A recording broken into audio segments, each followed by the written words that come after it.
what was going on there, but I fixed it.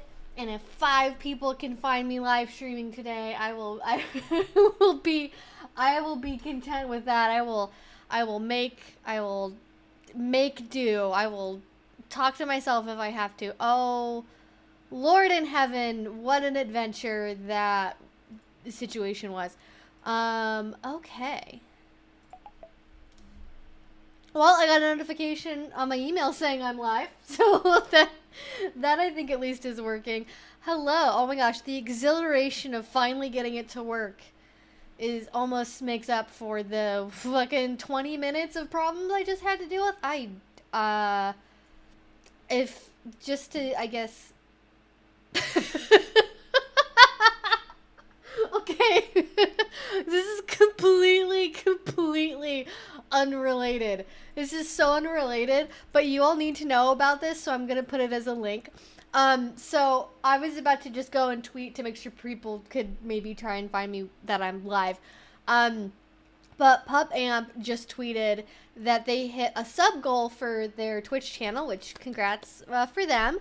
And because of that, they are going to watch, Christopher and Pup Amp are going to watch 50 Shades of Grey in their Discord server tomorrow at 3. And they edited a photo of it, and it's like he's Anna and Christopher is Christian. It just was like the jump scare I was not expecting to see. Like, I open Twitter and I expect to see some shit. I do not expect to see, like, 50 Shades of Grey out of nowhere. So anyways, that was funny. We have also watched 50 Shades of Grey here on, well, not here on YouTube, but on Patreon. We watched it before, and that was, God, it was a couple years ago now. Do we want to revisit it and rewatch it again? I don't know. I kind of like, I'm a sadist, so I kind of like making people watch the movies. So it's more for my entertainment than anyone else. But anyways, oh my gosh, we're here. I hope you all, big fan for 20 seconds videos of Evie getting pissed with technology, or 20-second videos. Yeah. That's like a bigger part of my job than you might expect. But hi everyone, we are here, we made it, it's Friday. What is happening, everyone? It is, I don't know if it actually reached 90 today, but even if it didn't get that hot, it was dang close. It was like, I went on a walk today at like probably 11:30. I tried to get out there before it got super hot, especially on the sidewalks, and it was balmy. It was definitely the warmest day of the year we've had so far. And I'm loving it. I'm living it. I'm loving it. And I'm even laughing it, all right? Everything is happening. I've gone all these years without seeing it. I feel like that's both smart, but also they're so funny. Like, it's just like, I would not recommend watching them alone, but watching them as a group with people, it's sort of like watching The Room, but like in a really kink specific way. Like, there's not anything, at least to me, there's not anything in them that like offends me in the way that I get offended when I see someone doing like an instructional video about like choking and then like giving someone like either really dangerous or bad information or like skipping over safety stuff. Like, that legit makes me mad. But as just like an experience, I actually don't hate 50 Shades of Grey as like a fun, cringy movie night with friends. Ideally with some kind of like, you make your own, maybe we would do it again and we could do like a bingo card thing. Maybe we could do like a virtual like make your own 50 Shades of Grey bingo card type deal. Or maybe I should make them because like people who've seen the movies before will like, I don't know, maybe it would be too prone to cheating. But I like that idea. I think it would be fun. Yeah. Anyways, holy guacamole. It's really warm. I got my fan going on maximum, so if you can hear that, it's a necessity in this era of life, so it's what we're doing. Oh, I need to get the, speaking of doggos, I was so frustrated with a fucking Restream not working. I think it was a Restream problem, which is the service I used to connect from my streaming software to YouTube. I think there's something, OBS updated recently, and I think there is maybe an issue with that's going on. I don't know. But feast your eyes upon my beautiful, beautiful princess. I'm so excited. Okay. I'm working on a lot of stuff right now, and I'm trying to kind of keep it under wraps, but I do want to share this. I'm getting photos with my dog. I am getting photos with my dog, and I'm so excited about it. This is like I'm so excited, my beautiful princess. We're gonna have photos together. It's gonna be so good. She doesn't care. She doesn't know what photos are, but she's excited to exist nonetheless. Okay, I think that's sort of dog, 50 Shades of Grey, we're connected. Oh no, that's a keyframe issue. Good lord. Okay, is that actually a problem that I need to address? I don't know. I have adjusted this like 80 million different times. It says I have a keyframe frequency of 8 seconds. That should not be happening. I don't remember if that's something I can change while I'm streaming. Okay, let me just... This might actually be something I can just fix. Just so YouTube will not yell at me. Oh my gosh, happy early birthday. I turned 58 on June 17th. Well, happy early birthday. Yes, Bendita photo shoot. Yes, professional photos. It was like harder than you might expect to find a pet photographer. And let me know, like... This is kind of like, it's sort of like a pop-up thing. Like, it's not like, I'm not going to get a ton of photos out of this, but I'm hoping I'm going to get at least like 2 or 3 that are really cute.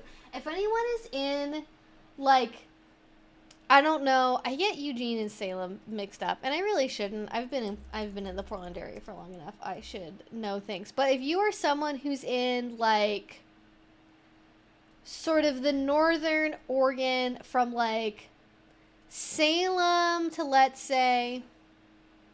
Centralia. Yeah, that's like a good amount. That's like a sort of, well, yeah, I guess Centralia. I don't know if it's actually sort of middle distance, but whatever, doesn't matter. If you're anyone who's in like the Salem to Centralia area of like northern Oregon and southern Washington, if you have a pet photographer that you just know and you like, please let me know what their name is. You can't put a link in the chat, but you can just be like, oh, this is their Instagram handle, or this is their name, or whatever. Because I would love to have more photos taken, and this is going to be, I would like to do maybe some outdoor photos or something with my dog, and this is not going to be that. So if anyone has a recommendation, please let me know. Because I emailed a couple people, and like no one got back to me. Everyone was just radio silence. It was really frustrating, because there's more up in Seattle, actually. There used, at least pre-pandemic, there were like pop-up, like, little like pet portrait studio, sort of like, you know how back in the day, 90s kids will remember going to Sears or JCPenney or any of those kind of level of department stores and getting like photos taken at like the photo center that was like in the department stores, and it would always take like 50 million hours, and it was just the worst ever.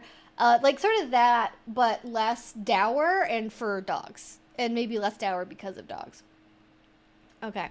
Anyways, I think that's sort of what I wanted to update y'all about. I'm just going to very quickly put the link to the stream here on twitter.com so people know that we're actually live and know where to find us. The issue happened again where it made like a half dozen copies of the of the stream when I tried to connect. Like every single time it was attempting to connect, I think it was like making a new stream, and that was a nightmare. So yeah, we are live and alive, as a certain Hussein Pecker likes to say.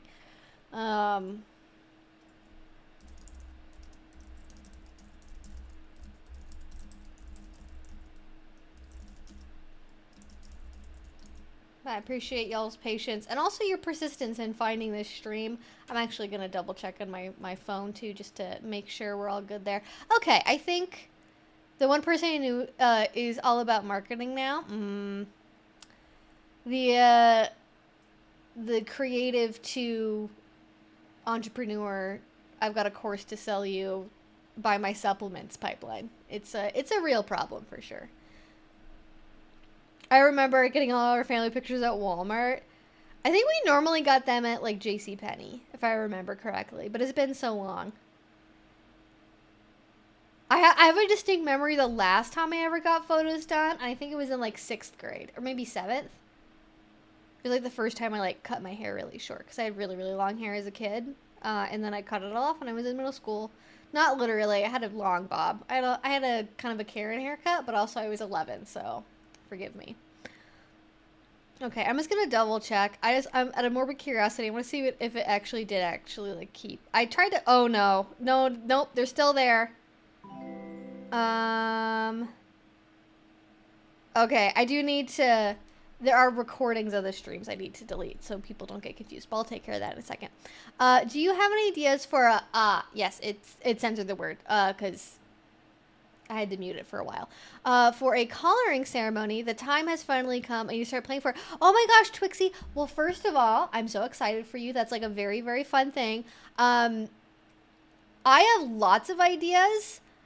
It's sort of like, do you have ideas for a wedding? Like, give me a little sample of like what your vision is and we can build on that. Like, do you want something really like fancy and like an event? Do you want to be like really like private and intimate? Do you want it to be like at your home? Do you want to go to an Airbnb? Do you want to be camping in the woods? Like, there's options here. So I personally, my vision of what I think is like a very beautiful collaring ceremony. People do like very public collaring ceremonies where, especially if they're very involved in the local community, they will like have people like basically put on, I don't know if because an elopement, like people get married and then they come and have the party, right? So I think maybe I don't have a lot of experience with weddings, so maybe this is not a good comparison, but I feel like it's like when you have one of those like smaller courthouse weddings, like people will have kind of a version of that with collaring ceremonies for kink, where like a local dungeon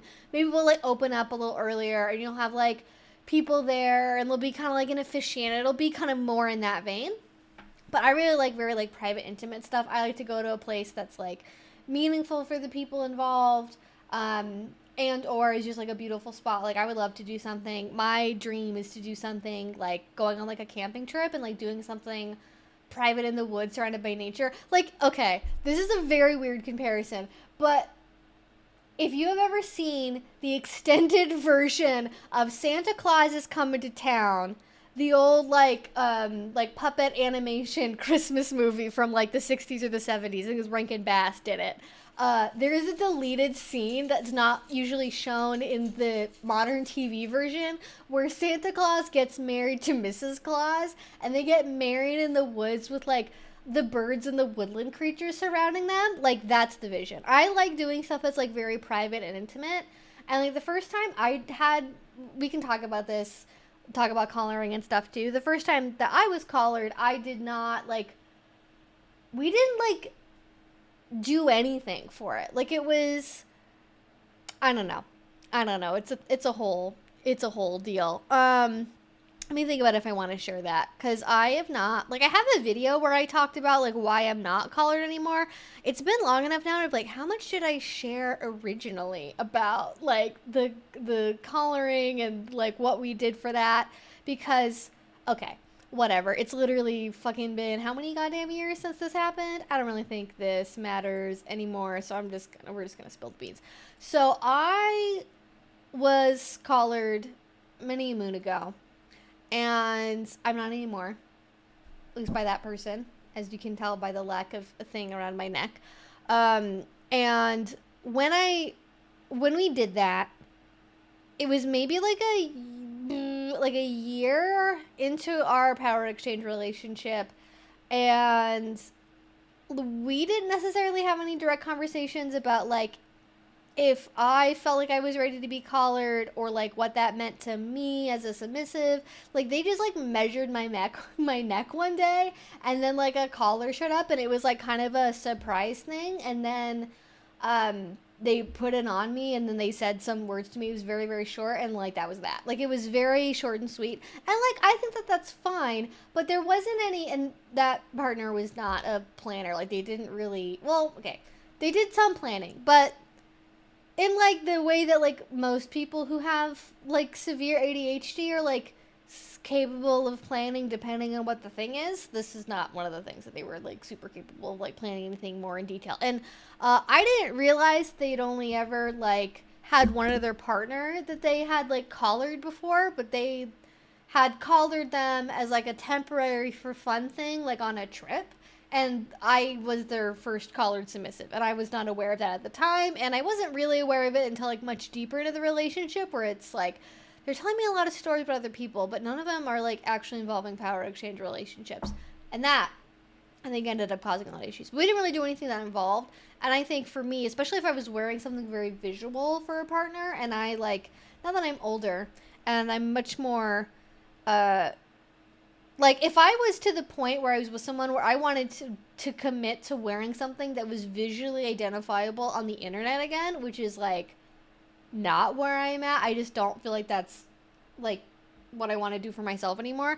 It would have to be something that was like very, very deep and meaningful, and like it has to feel like absolutely totally right. But I feel like private ceremonies in general are just like a good thing to do. Sort of a simple like sharing of like intentions for the relationship. You know, or reaffirming a commitment you maybe already have together. Maybe this is a symbol of like stepping into a deeper level of power exchange. That's maybe more what I would go for, yeah. When it comes to collaring ceremonies, I think you'd have to go well off the map to get weird. Oh, I mean, like if you want to do something like I've definitely known people that have done stuff, and this is also why the woods are fun. Like done stuff like they do some bondagey stuff in the woods. You know, they get tied to a tree. Um, you can actually rent private campsites. I don't know. I kind of know where you are at in the world, but I don't know anything that's like close to that. I think the closest thing to you would be if you were looking at the Dark Odyssey summer camp event that happens in Maryland every year. That's on like a big private like camping space. And that would be an option if like that's like a vibe that you're down for. But you can rent like private camp spaces, and I've done that with groups of people, both like officially for larger events and also just like with friends to do stuff more informally. And it hasn't like we haven't had problems with like hikers like walking through our shit or whatever. Like certainly don't go to the most popular camping site on the most popular weekend of the year. Like maybe don't go to the RV campsite 4th of July weekend. Go somewhere that's got a little bit less traffic, a little bit more remote. Little, you know, you gotta backpack into it. Maybe you gotta rough it to get into it. I think obviously the more work it takes to get there, the more private it's gonna be. But I know plenty of people that have done that. Or lots of people also rent out. They have like, you know, maybe cabins or summer homes, or they just have rental properties that they rent out for people. That's like, yeah, like kinky stuff can happen here. Like I was looking at vacation stuff last year for the summer, and I found a couple places that were in sort of like the California, Oregon area that were more like explicitly like kink friendly, where like the people, it was remote and people would not have cared if like kinky stuff was happening. But yeah. Ceremony's gonna be closer to Seattle since that is where my dom is. Oh, cool. Okay, there is the old campsite that we used to go to in Seattle. Actually, they had their rules changed, so it's kind of not kink friendly anymore. But I do know of a place that there's places in Oregon and like southern Washington for sure that you can go to. There's a big camping event. Actually, there's one that happens, and this is sort of remote, but I think there's one that happens out in Gold Bar. If you go out, if you can go a little bit northeast, if you can go out to kind of the Gold Bar is the name that sticks out to me, but there's sort of a whole like Granite Falls, Gold Bar, that direction. There's lots of like remote camping places up there. If you want something that's a little bit more discreet, because it's not like you're going up in the mountains when you're out there, and so it's like people aren't really going out there. It's not a destination in the way that people will like go to like a big lake or something, or like to go up in the mountains to hike and do things like that. But yeah.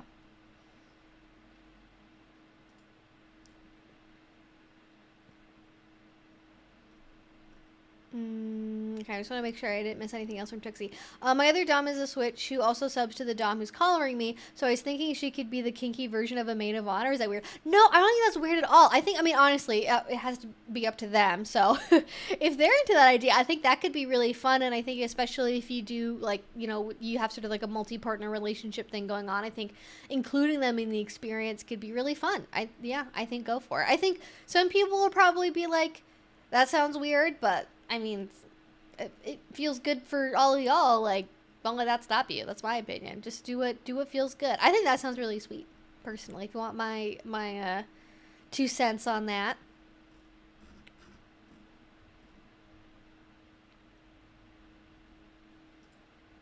And there used to be a B&B in Seattle, but I don't think it's around anymore. You could rent that was like explicitly kinky. I don't know. I know there's definitely, in the Seattle area, there are definitely like kink-friendly adult B&Bs that you can rent. Some of them are going to be remote. Some of them are going to be closer to the city where it's like, it's very private. You got a hot tub. Like, as long as you're not cracking whips, you're probably going to be fine. Like, no one's going to really care. I know, like, I know people that have spanking parties at Airbnbs. I know people that do Shibari classes in Airbnbs. I know people do all kinds of things in all kinds of different situations in Airbnbs. So, Doggo trying to escape the heat. A kink maid. I think the maid of honor idea is a good one. Yeah, a kink maid. Adorable. Anyways, wow. Well, congratulations. I'll just keep an eye out for any other messages from you if you want any more ideas. But yeah, there's tons of options, especially like out here. If you're going to be doing it this summer, you're going to have a great experience. Like, it's not, especially, I think you're kind of from sort of more the southeast, east coast. Like, it doesn't get humid and muggy here during the summer generally. Like, we'll get smoky and like stuff in the woods, but you don't get the oppressive, like mid-July muggy heat that you can get like in some of the places in the southeast. So being out here in the summer is not too bad. Basically, as long as you're not here in like the middle of August, that's like pretty much the only time where like we can have really long stretches of like very dry, miserable heat. Submissive of honor, SOH, I love that. Or switch of honor, also switch of honor, SOH. You could definitely you could make your own like little like favors for the event, right? You do a little save the date, I think having some kind of memento from the occasion is really nice. I mean, obviously you have the collar, right? But something that like everyone can have that's like the same. So having like a save the date, a Polaroid photo, like I've actually been looking into this myself because my old Polaroid photo printer got bricked, and I guess everyone else experienced that, but for like 60 to 90 bucks, and also cheaper if you can find one used, you can get a Polaroid printer where you can just take photos of the day, and then you can have that for like a keepsake box. I think that's like a beautiful, nice little memento to have. But that's something I'd like to do.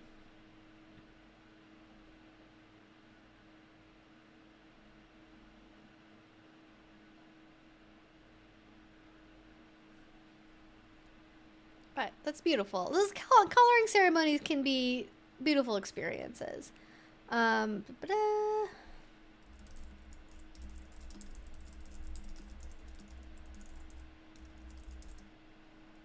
All right, let's get to some more questions.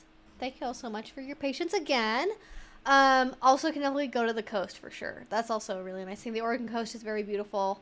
Lots of parts of it that are very remote. Like if you just drive around for long enough, especially if you're doing it really early in the morning, like if you're trying to hit sunset, you can definitely find like secret beaches that are very private. And in the Portland area especially, there's like quite a number of like nude beaches, adult beaches. Quite infamously, if you Google them, you will find them. Not so much in Seattle. There's like one or two out there, but I never went.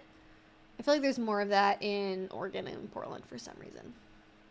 Or maybe I'm wrong and I don't know. I do like nude and topless beaches and stuff. I just feel weird doing it like where I live.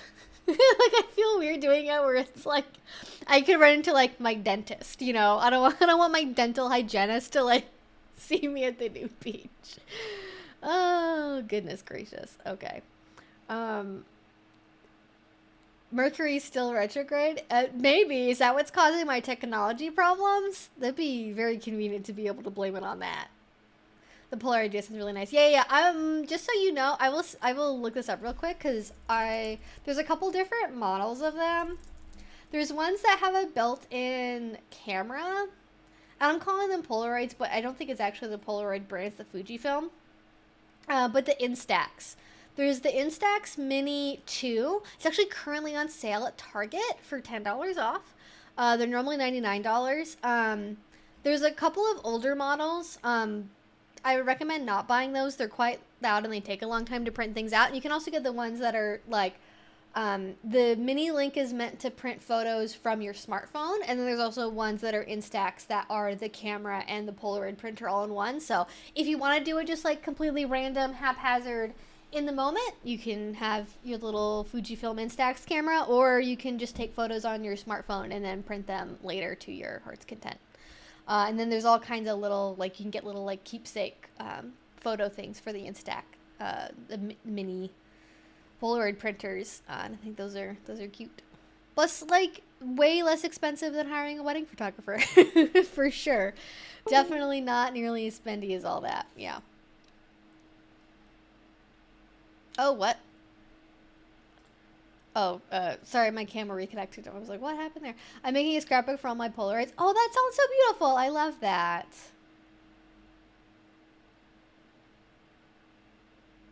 Oh, no way. That's awesome. Well, you are so welcome, Twixie. That is amazing. Chat's been good, other than it took me like 20 whole ass minutes to connect to the stream because of technology, I guess. I'll just leave it at that. Okay, let's get to some questions. Yes, 18 plus only. I didn't go over all the usual stuff, but I think if you know, you know. Yeah. I'm heckin' 30 years old, have been into kink for 5 years, and only now I'm just getting into the scene. I definitely missed out on some fun, kind of a bummer. I'm glad I'm trying it now, though. I mean, the only time if it's ever too late is if you never try it. I think you can always try. You can choose to look back with regret and be like, I should have done this earlier.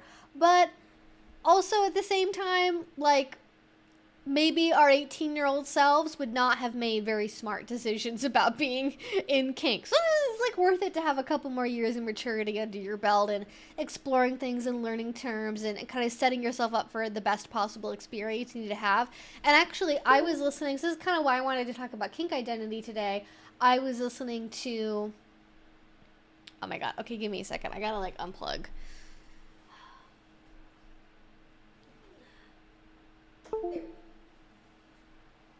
I don't know why my camera keeps like reconnecting and being like, do you want to upload footage? And it's like, no, I did that earlier today.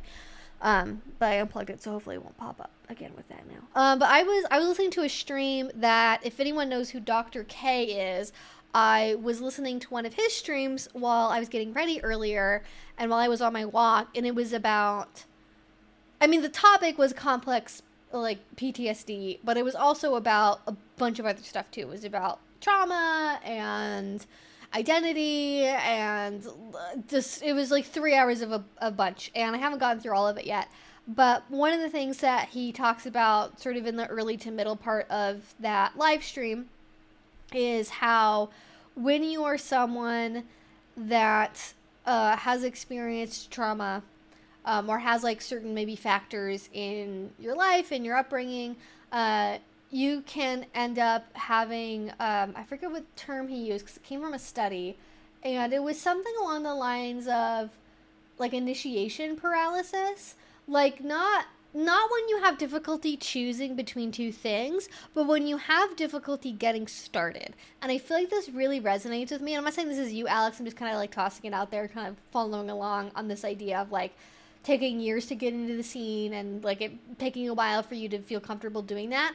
And Dr. K talks about how oftentimes that can come from a bunch of different family upbringings, but the one that stuck with me the most is like people that grow up like perfectionistic, or grow up in family structures where like their ability to initiate things are not positively reinforced by their parents or their caretakers, and so it's like very hard to feel okay starting to do something. And I think especially in kink, I know a lot of people that like wait until it's perfect for them to jump in, and I've seen this like with trying to look for a partner, with going to a munch, with going to a dungeon, with taking a class, with trying rope bondage for the first time. People get stuck in just milling on the learning part of stuff and taking, you know, maybe online courses and reading books and watching my videos, and they do that over and over and over again, and they think that there's like, it's almost like they're waiting for something, like they're waiting to hear the right thing or learn something that they think is going to give them like the permission they need to go and do the thing. But that's like not really something a random stranger on the internet can offer you. You have to be able to find that in yourself. And so I think some people that grow up kind of not doing anything until they're already really good at it can also have that same approach with kink, where you just wait and wait and wait and wait until it's like the exact right moment, and then like suddenly it's been several years. And also, like, I think especially with like what the last 4 years have been like, it makes sense to wait. Like if you discovered kink in like 2020, like pre-vaccine era COVID, like when a lot of places were still like actually locked down, I think it makes sense that you would wait. I like, absolutely. But if you're, you know, if you were starting to explore kink in 2017, you never did it, and then like suddenly it's 2024 and you're still not there and going to events yet, like surely there's not like a stone that has been left unturned that will give you some kind of information you need before you're ready to go to an event for the first time. You just gotta like go and do it. Definitely FOMO, yeah.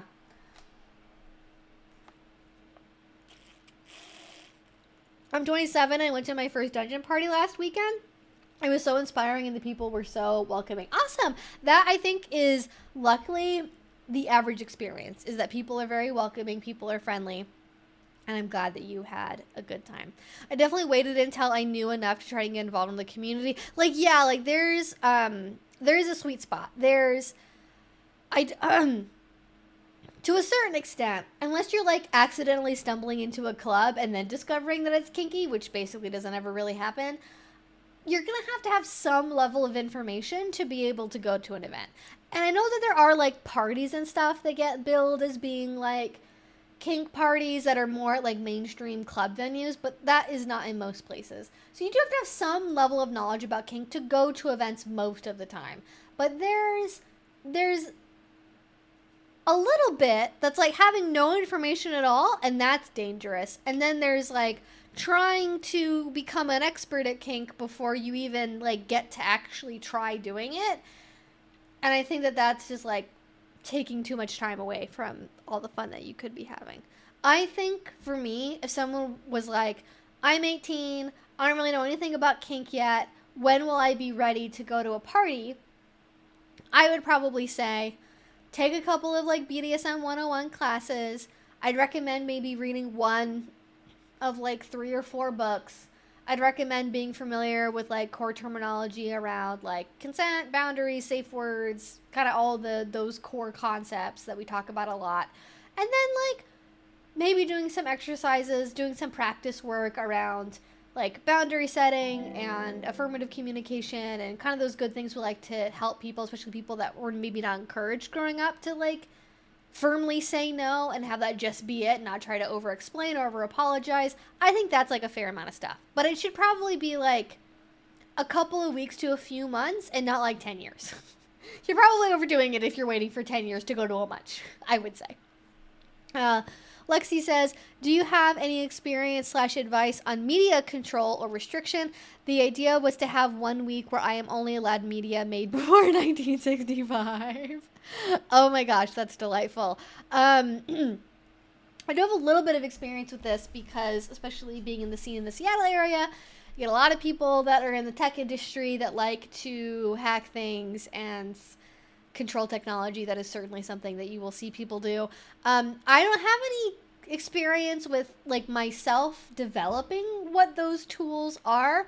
I think the way that I've seen on average most people do it is like social media usage. So either like, I don't know if all, because I have an Android phone, so I don't know if like all phones have this ability, but for example, you can set, like, obviously I think almost all devices these days have like parental controls, and you can just have your person be the parent and then control like total amount of app usage, pausing apps during the day. There's all kinds of different like habit tracking software and like other apps you can use that will prevent you from going to certain websites or using certain apps. um, it's not an area I see a lot of people do, but I feel like it's an untapped thing at the same time, you know? Like, not a lot of people do it, but I feel like that's mostly because people don't think to do it. So I think it's great if you have some way to set up like a parental control thing, or having, maybe you're setting up and using one of those I like social media detox apps. I don't know what that category is called. Let's just call them social media detox apps.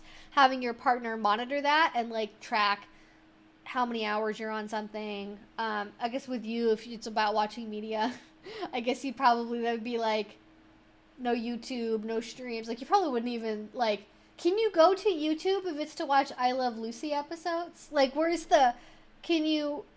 Cause like VHS is still like, you get like, I feel like if you're not allowed to watch VHS tapes, I don't know, like, you're just gonna sit and listen to records all day, but they have to be records that were like made pre 1965. Like, that might be like a tall order. That might be kind of expensive to be able to fill.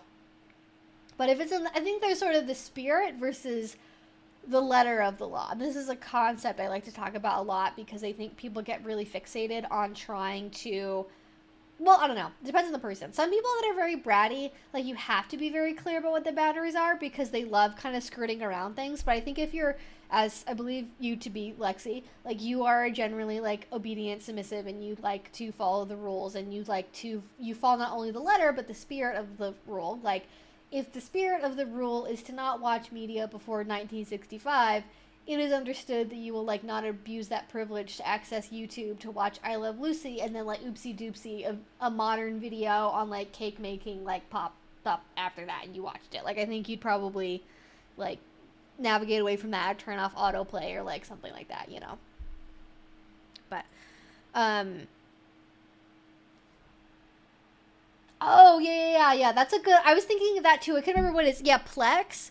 Sure, yeah. If you have a Plex account, that's a really good way to set up like a custom, it's sort of like making a custom Netflix. Like, you can put whatever media you want on there, and it could be like all, like, if you have a little, you could have it be like all kids TV shows.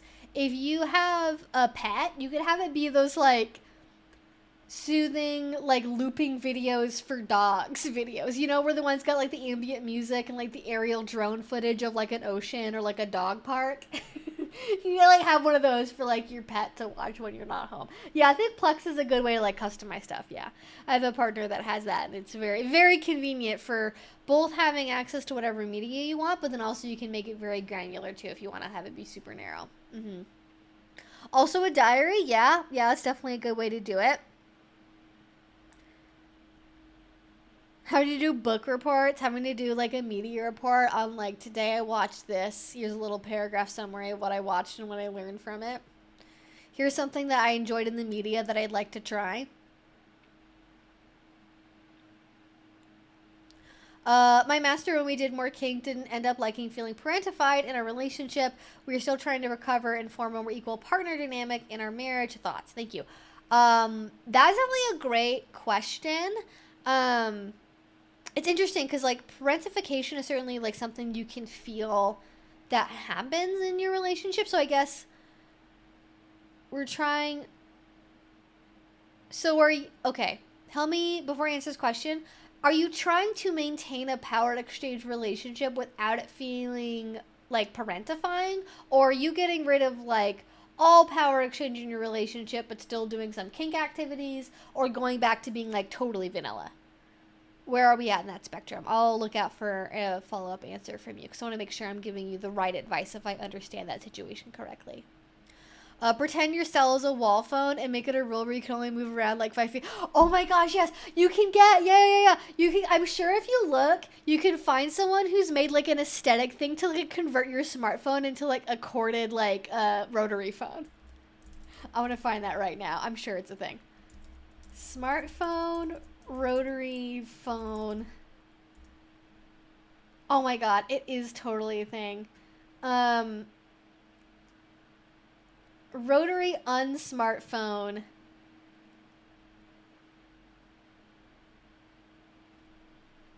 Oh my gosh. Well, I think, here, you'll probably enjoy this. This is like a DIY type thing for the technologically minded amongst us. If people would like to see that, it's delightful.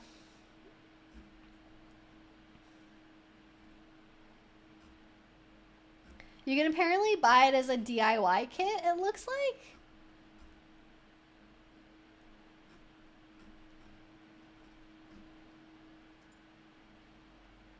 I don't know if it's like a permanent thing. I was thinking more something that you could just slot your phone into and it would look like it. But there's all kinds of options for sure.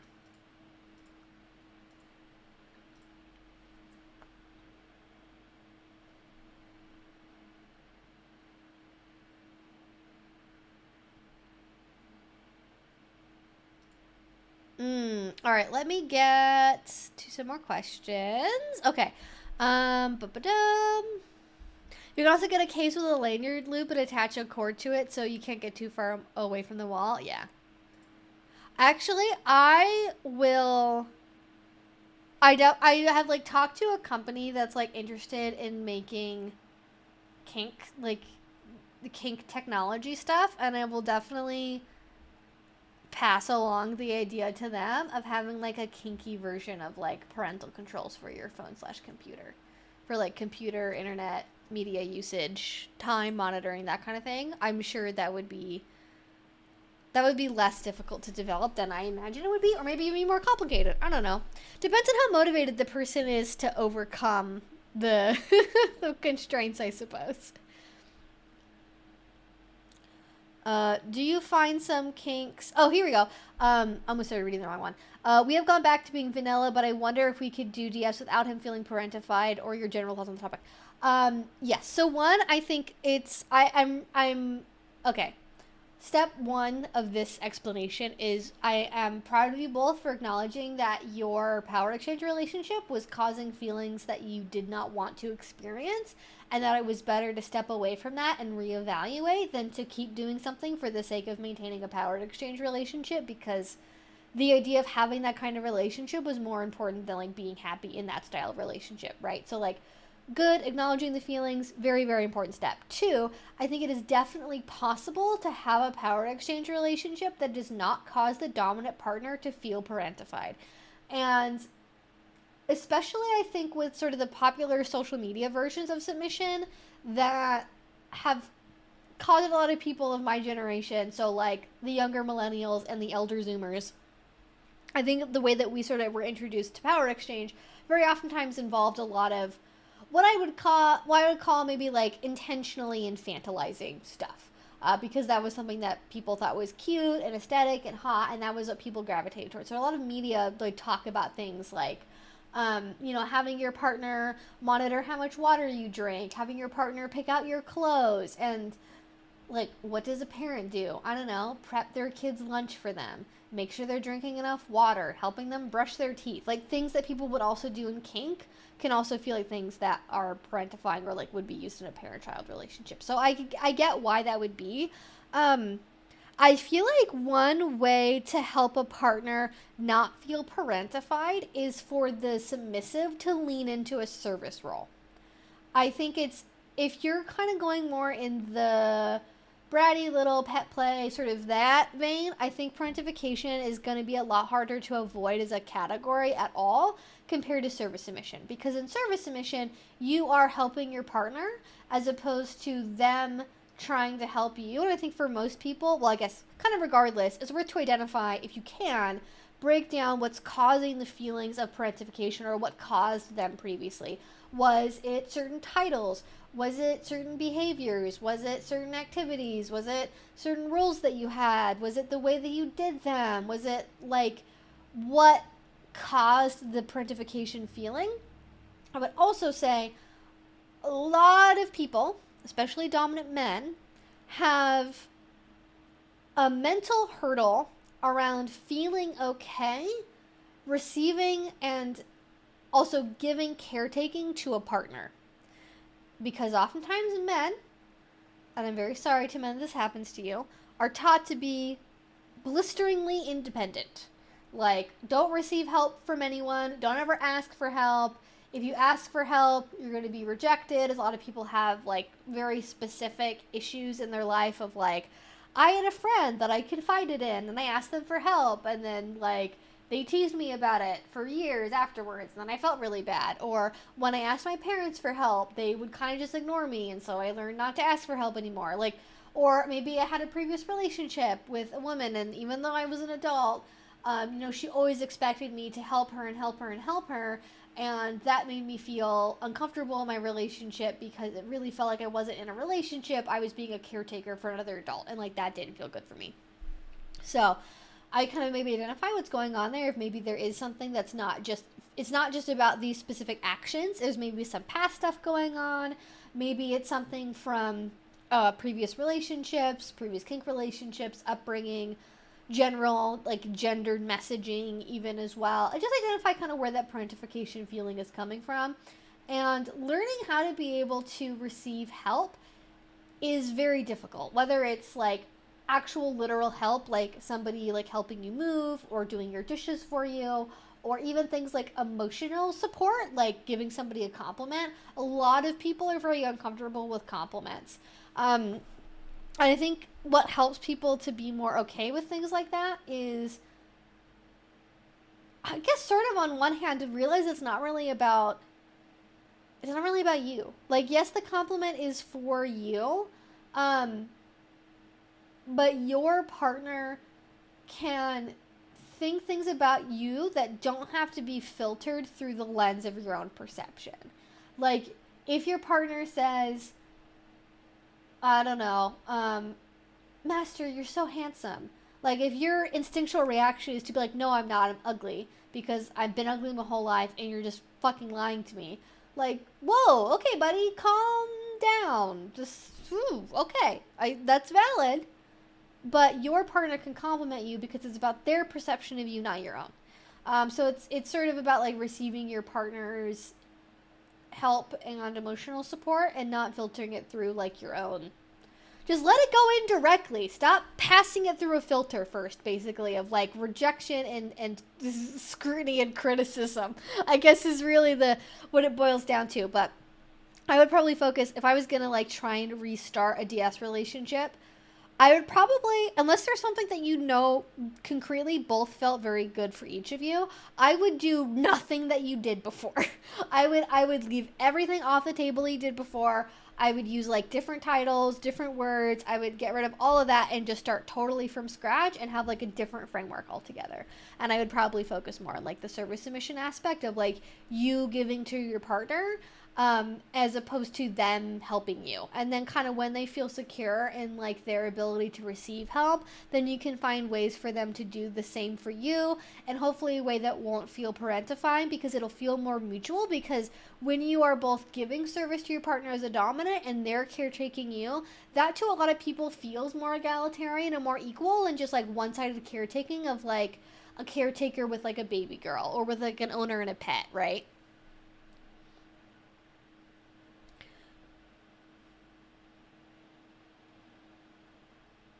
I wasn't the best service submissive with my neurodivergence. I mean, hey, no judgment on you for that. Neurodivergence is definitely a thing. There are definitely ways to do service submission that can jive with neurodivergence. I don't know what flavor of neurodivergence you got going on, so obviously whatever you choose to do is going to be, like, up to you and your own unique individual brain, as it always should be. But I think there's definitely ways to engage in service submission that work with the way that your brain works. Like, if you are somebody that for the life of you can, and also like some people find it a lot easier to do things for other people they can't really do for themselves. So if you're neurodivergent and you cannot remember to take pills at the same time of day to save your life, you might be able to remember it for a partner because it's something for somebody else and not for you. Like it's like more important, so you're more likely to remember it. Not everyone's going to be that way, but some people are. I would also say there's ways to kind of hack stuff to work with your brain. So and I'm not really familiar with this because I don't really have ADHD. So these aren't like problems that I need to troubleshoot in my own life, but this is what I know works for some other people. So for example, there's like body doubling, right? If you're the kind of person who wants to get tasks done, it can be easier to have somebody else around you, maybe also doing stuff, maybe not, while you're doing it. So maybe your partner, maybe part of your service to your partner is you like doing the dishes. And if it was just you by yourself, you'd like forget 5 seconds after dinner was done and you'd like go play video games and then be like, oh fuck, I forgot to do the dishes. But if maybe your partner is there, just like in the room or in the living room watching TV, or just like is there and physically present, that's like a prompt to help your brain to be like, oh, I'm in like service time, I'm like doing this task. I think also developing mental prompts to like remind you to do certain things at certain times is really helpful. Just like giving your body cues to remember stuff is helpful. Whether that's like sticky notes, alarms on your phone, just like building up like routines that are like activated at certain times of the day that become habits because of how often they happen. But obviously, depending on like your neurodivergence, sometimes our brains are like immune to that shit. And our brains are just like, fucking habits, what? I'm supposed to remember to brush my teeth twice a day? Like, that's not gonna happen. Like, some people just like their brains cannot, like, that's not something that's in the front part of the file folder, you know? I didn't cook much at all for like 8 years while I was living alone, even though I knew how, but working full time and being unmotivated was tough, yeah.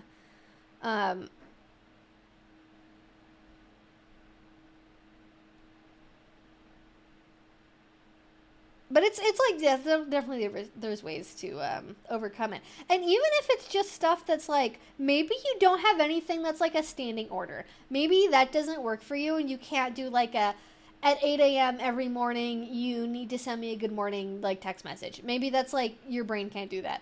Maybe you find a way to like hack that works for you, where it's like, oh, I have like an automatic thing that like, you know, maybe I send an automatic email at 8 a.m. or whatever. I don't know if that's like a possibility to set up, but like that could be a thing where it's like we're following the spirit of doing the thing, but we're doing it in a way that works for us. It might be just things where your partner tells you in the moment to do things and then you do it immediately. So you don't have time to like, at least until you start doing the task and then you figure out what you're doing and your brain goes, what about this other thing over here?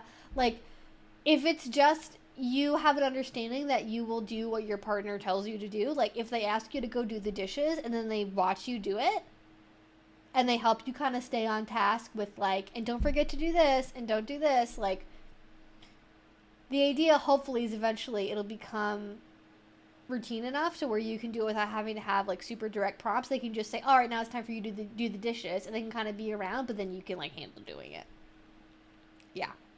Partner and I call body doubling. Yes, that's what I was calling it too. When we both need to be doing different tasks but can't do it alone, we do it together in the same room to hold each other accountable. Yeah, like it could be if your partner like wants to read a book and then like you're folding the laundry, or your partner wants to do the fucking Wordle and you're making tea. Like you can do things together in the same room, and that can help you remember how to do stuff. Yeah.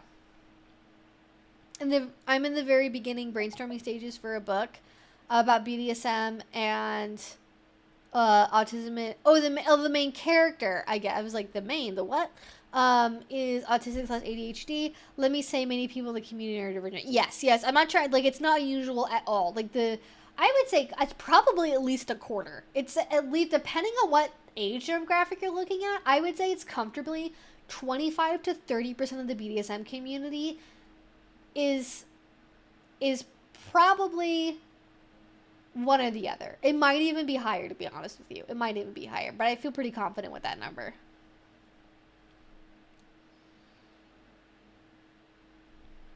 But yeah, that's definitely a really, really good thing to think about. Because, like, there's also, it just happened, so you have to catch it next year, but there was a conference called Thrive that just happened at the end of April that's a mental health conference, and they talk a lot in there about ADHD, neurodivergence, autism, and like dealing with that in DS relationships, both from mental health professionals and also from people that are literally in power change relationships and have ADHD and are trying to work through that. So it's definitely a thing. But if anyone in here has ADHD and has a power exchange relationship, I would love to hear how you made that work and like what tools have been really helpful for you, especially like if you do things with service, or maybe you don't because you literally are like, we figured out that service can't work, and so this is what we do instead.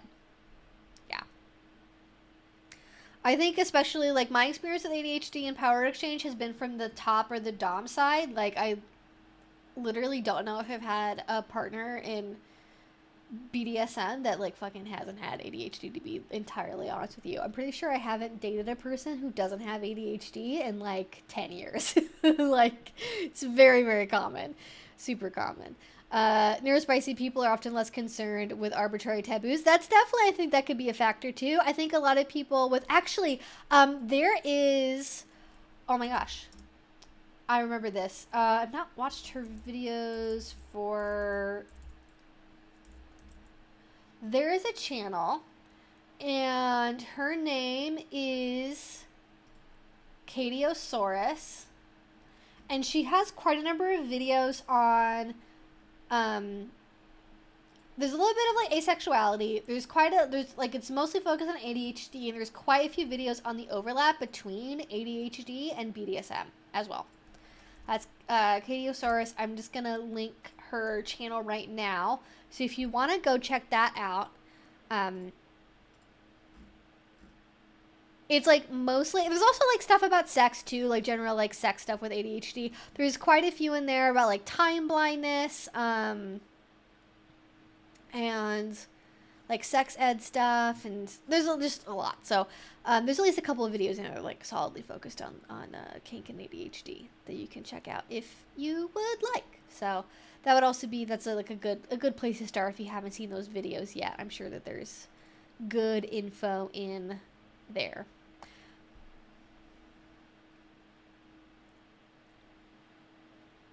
As someone with ADHD, my service request had to be immediate. Nothing could be pre-planned. Yes. Yeah, definitely, for sure. Some people, I think, benefit. It depends on like your neurospiciness, right? Because some people, they need time to like mentally prepare for like doing a service task. Like it requires like, I gotta know what I need to budget today for my energy levels. So I need to know in advance if when I come over, I'm gonna be doing the dishes or not. So like some people need that information in advance because they need to budget their day. Especially if you're somebody that has like comorbidities, if you're somebody with, maybe you're dealing with like chronic pain and stuff, you're gonna have to manage that more ahead of time. And to make sure you can meet expectations. But I think a lot of people really benefit from just like, boom, snap, in the moment, this is what we're doing. And as long as you're doing that often enough, one, that gives you a lot of flexibility to try basically whatever you want. Like, maybe you get into a routine and you're like, I love doing the dishes every single time we come over because I like that we get to chat about our days while I'm doing the task, and that makes it easier for me to do, and that feels really good and connective for me. But like, I don't really like having to like mow the lawn because it's really loud and noisy and it's sweaty and it's gross, and I don't really want to have to do that again. Like, you're, as opposed to having like a set of like every day at this time or every week at this time, like when you have flexibility built in naturally because you're not holding anything to a set standard, you get to be more in the moment with your current energy budget, basically.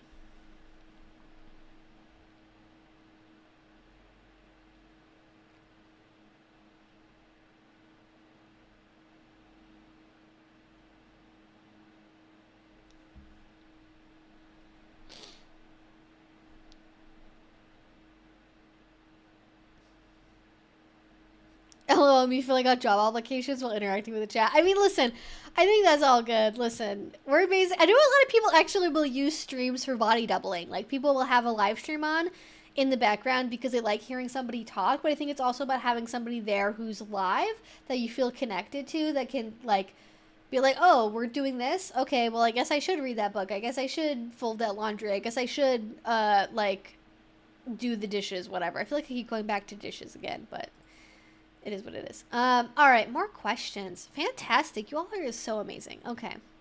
I love it. I heard holy guacamole. Is that when you make guacamole, but you like make it black somehow? That feels like that would be a really fun Halloween dip. I'm saving that for Halloween this year. OBS does stream directly to YouTube. Currently, with the way I have my stream set up, and this may be changing in the future, in order for this chat functionality to work, where you see the chat on the side, I have to have it connected to Restream. So, but YouTube does connect directly to OBS. But it just messes things up if I switch it around, so I try not to. I couldn't watch it alone. I hate sex scenes. I could probably watch it through a stream as a group like a buffer. That's fair. I can get through watching 50 Shades myself as an asexual if I watch it as a group. It does feel weirdly voyeuristic to watch a sex scene alone. Like, it does it gives me the heebie-jeebies for sure. And I'm like, I don't really, this seems very private. I don't know about this. But luckily, they're, like, not, especially I think with the direction media has gone in the last 10 years by comparison to, like, the Euphorias of the world. It's, like, surprisingly not as explicit as you would expect, based on how the movie was advertised at the time, where it was like something you've never seen before on the big screen. You know, it's like, well, okay, sure, why not? She is definitely the star of a photo shoot. She's a model now. Yeah.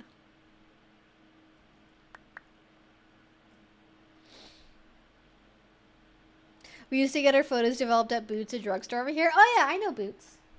I know the things. We got Boots brand stuff at Target here, which is weird. I love your shirt, Evie. I'm so used to only seeing you in t-shirts. Oh, yeah, I guess that's true. I don't really wear... I'm trying to get more comfortable with, like, wearing sleeveless stuff, because I actually have a bra that I can wear, and also, like, you know, I mean, like, sun's out, guns out, I guess. I don't know. I mean, like, I haven't been going to the gym for, like, a hot minute. Like, I don't know. I feel like my muscles aren't that impressive, but I'm also very pale. But I can do 3 chin-ups and 2 pull-ups. So, I feel like that's good. I don't know. I feel like that's a good amount. But I'm trying to be like, hey, you know, I work hard, all right? I used to be very insecure about my shoulders, and I don't know why. But yeah, I do normally just wear t-shirts. But also these, like, shirts became very popular, and I'm very picky. I only like, if it's any taller than this, like, if the mock neck is any taller than this, I hate it. Like, it has to be this length or shorter and no higher. But that's me.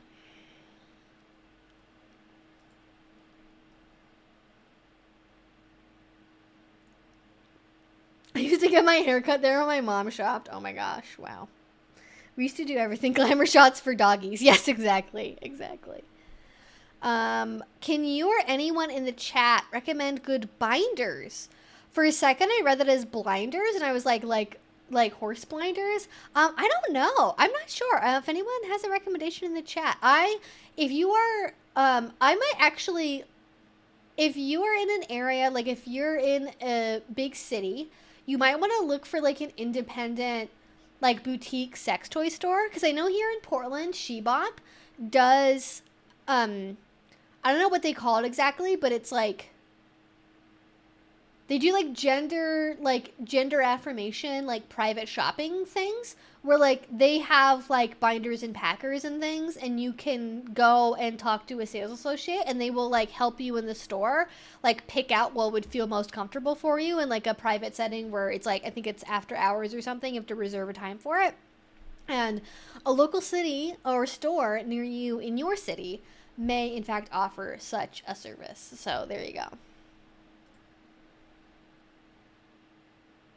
T-shirts are very comfy. Also, I hate getting my nice clothes dirty, and I hate having to wash all my nice clothes because I feel like they fade. And so I save my nice clothes for like not streaming and not filming YouTube videos. My nice clothes are for dates and dungeons and fun stuff.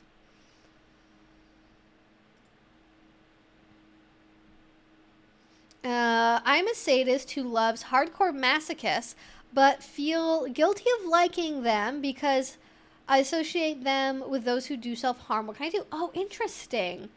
I guess I'm curious why you would associate them with people who do self-harm.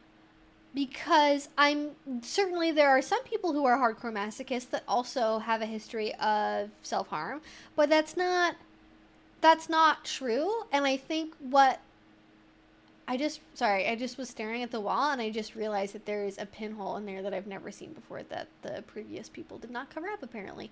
I had a squirrel moment for interior decor. I would probably say what helps me if I know that I have something that I'm like, I know that that's wrong, I need some information to like correct an assumption in my brain, is like finding information that is factual that counteracts the assumption. And then just like repeating it to myself when I feel that thought coming up, right? So there's plenty of studies about this. You can look it up.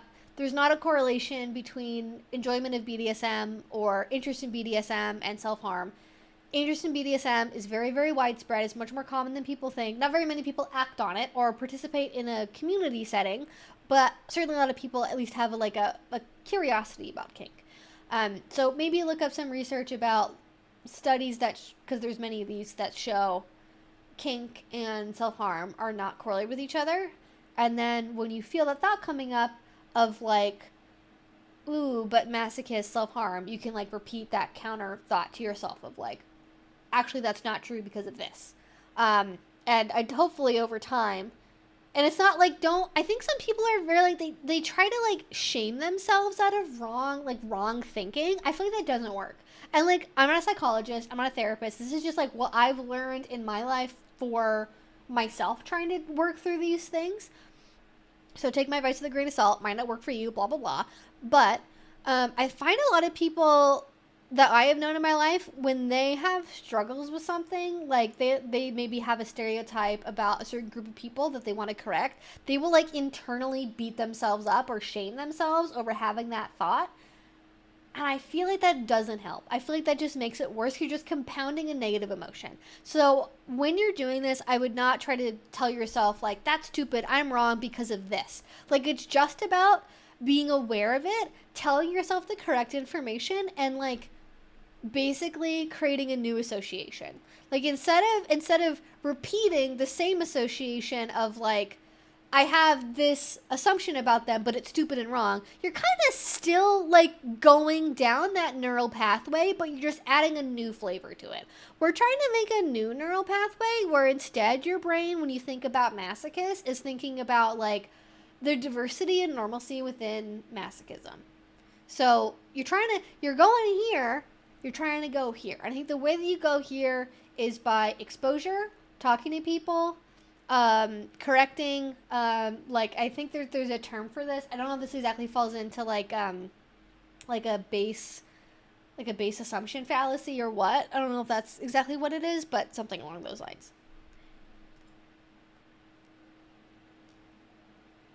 I need my nice clothes are safe for dates and dungeons on a t-shirt. Yeah, I should.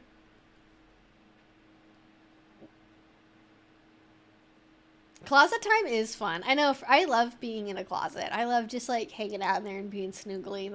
That's definitely my jam as well, for sure. But yeah, I think feel good like them because associate those. But also like I think as well because you, and I should touch on this too. If you feel guilty because you feel like you are helping someone hurt yourself, we've talked about this a couple of times in the stream before. I recommend watching my video on coping with guilt and shame if you haven't seen that yet, focusing on the guilt section.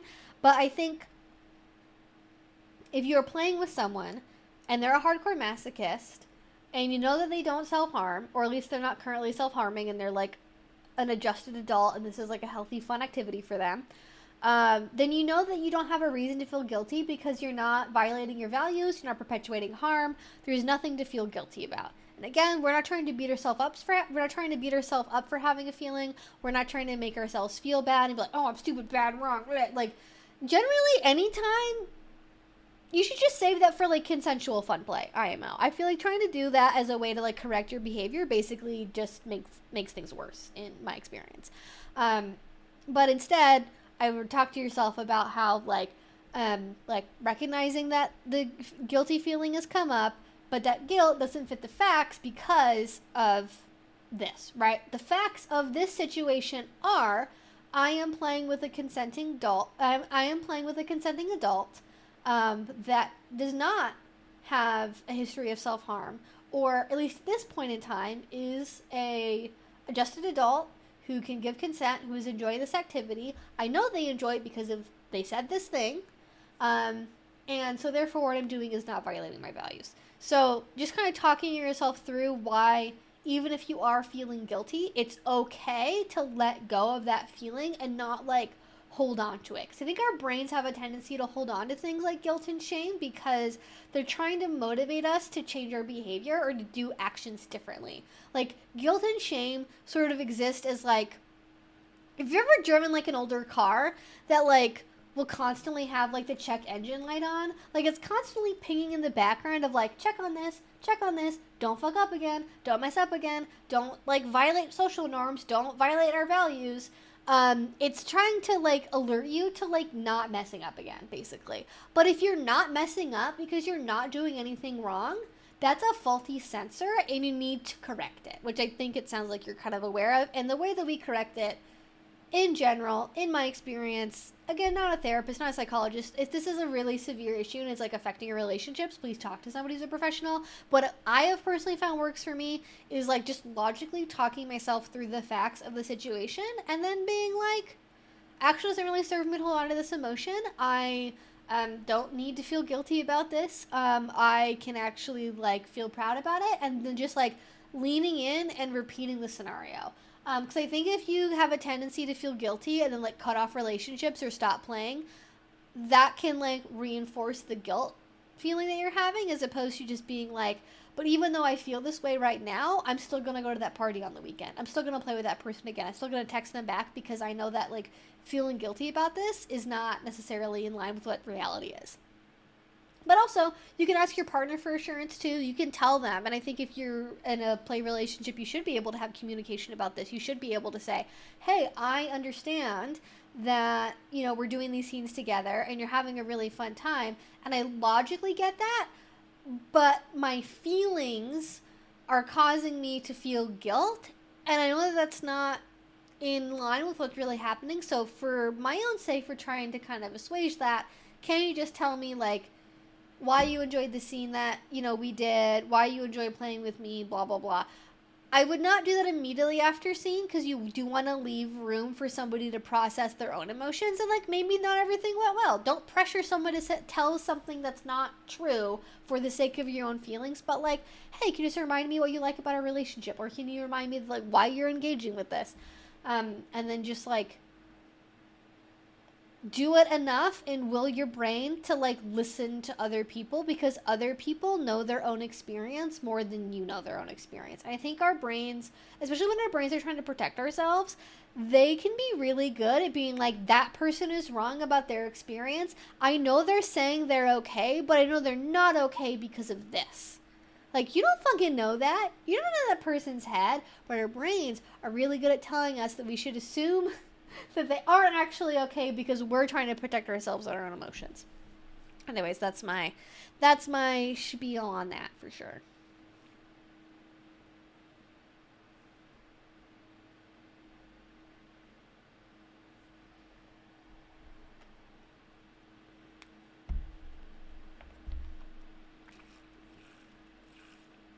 I do think shower stuff is very overrated for sure.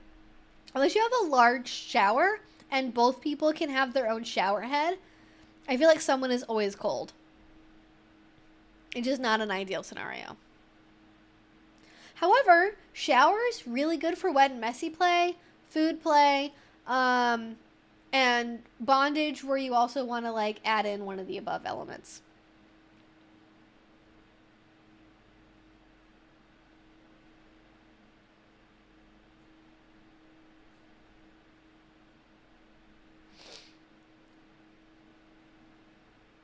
I feel afraid of encouraging bad behavior, even though it's not always true. Yeah.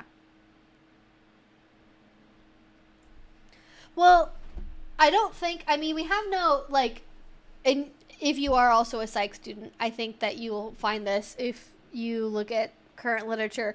Like, there's no evidence that participation in BDSM leads people to self-harm, that it leads people to, like, relapse into bad behaviors, or that, like, as long as somebody is doing it of sound mind and body, and they're doing it because they want to and it's fun and they're consenting to it, like, BDSM is generally a positive experience for adults to engage in.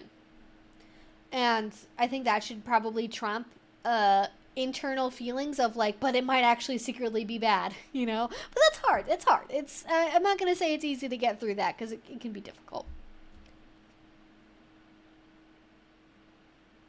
I love the play-by-play and, like, Bandit being snuggly. It brings me such joy. If I ever get collared, it would be at my local annual kinky community camping event that happens every August. That sounds very adorable. I would love that. Thank you for this super chat. Thank you. I'm not sure. I don't feel like there's anything attached to that, but thank you for the $5. I appreciate it. Or actually, sorry, I don't know why I said $5. It's $1.49, but that's all right. That's all good. Thank you. We had to round it up to $239.99 apparently. Thank you. Ooh, good question, Zoe. How would y'all handle collaring while being polyamorous?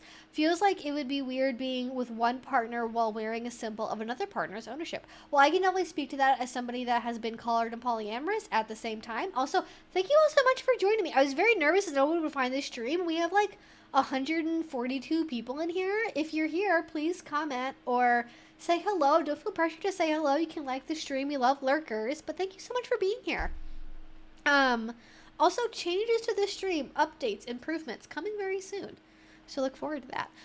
How would y'all handle collaring being polyamorous? Okay, so I have had different reactions from different partners. I would say the majority of partners I have had have literally, like, just been like, oh, okay. And then, like, that's it. Like, they don't really... They're not any more activated by it than they would be activated by, like, seeing a wedding band or something. Because you're polyamorous and you know other people are around. I've had people have negative reactions to me wearing a collar while seeing them when they don't really think that power exchange is healthy, or they have some other kind of, like, underlying bias against, like, the relationship or power exchange or BDSM or something. I've certainly, especially when I was, like, much younger, I would definitely date people that were like, I mean, like, I'm okay with kinky stuff, but, like, I don't really know about that whole power exchange thing. And, like, I mean, it's, like, one thing to spank somebody, but, like, being owned by somebody just kind of seems like a step too far. And there's definitely, like, people like that. But people I know that, like, are cool with power exchange or literally just, like, don't care because it doesn't affect their life personally, they're just like, okay, whatever. And the people I know that have had kind of the more pronounced negative reactions against, like, people wearing collars and, like, kinky stuff like that in general have not always been the most secure partners in general in the relationship.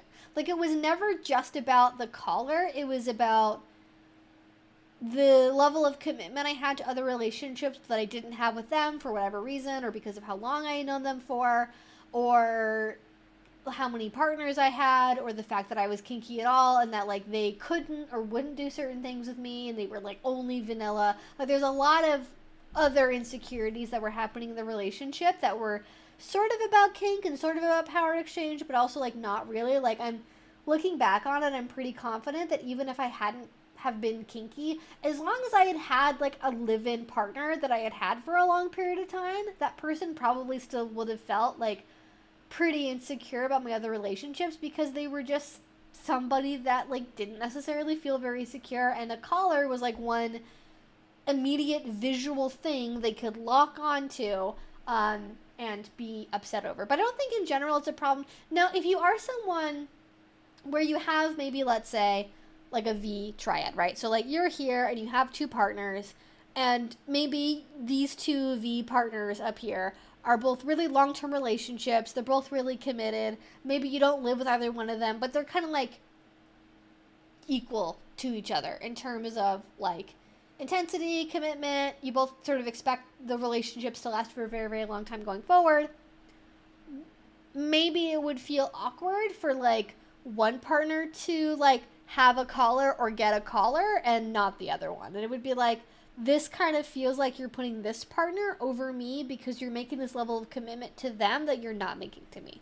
And that could be like you making a compromise and like maybe finding some like vanilla symbol of that relationship that you would feel comfortable like wearing or having on your person. Or maybe you have something like you have a collar, maybe that's like got a magnetic closure or something that you wear whenever you're around one partner, but then you take it off when you're around somebody else. Because a lot of people have like jobs, family situations, relationship situations where they have a collar and they're collared, but they don't wear their collar 24/7. Because remember, a collar is just a symbol. You can use and wear that collar however much you want. Like, there's people who wear their wedding band so much they literally have like a white line on their finger from like how often they wear their ring because they literally never take it off. And then there's people who like only wear their wedding band when they're like going out to dinner, or they don't wear it during the week because like they're like maybe they got a very physically active job and they go to the gym and they're just kind of klutzy and they lose stuff, so like they just prefer to like keep it at home in a ring box where they know it's safe and like not accidentally like lose or damage it or something. So you can make it what you want. You can wear it all the time if that's what you want. That's what's meaningful to a collar for you. Or you can wear it at other times where it's like we intentionally put it on and take it off, and there's an understanding that like the spiritual essence to borrow something from a person we watched on the Patreon stream last night, I guess. The spiritual essence of the collar is there, and it's present in the relationship, but the collar is a symbol of that, not the thing that's making that depth of commitment happen by itself, if that makes sense.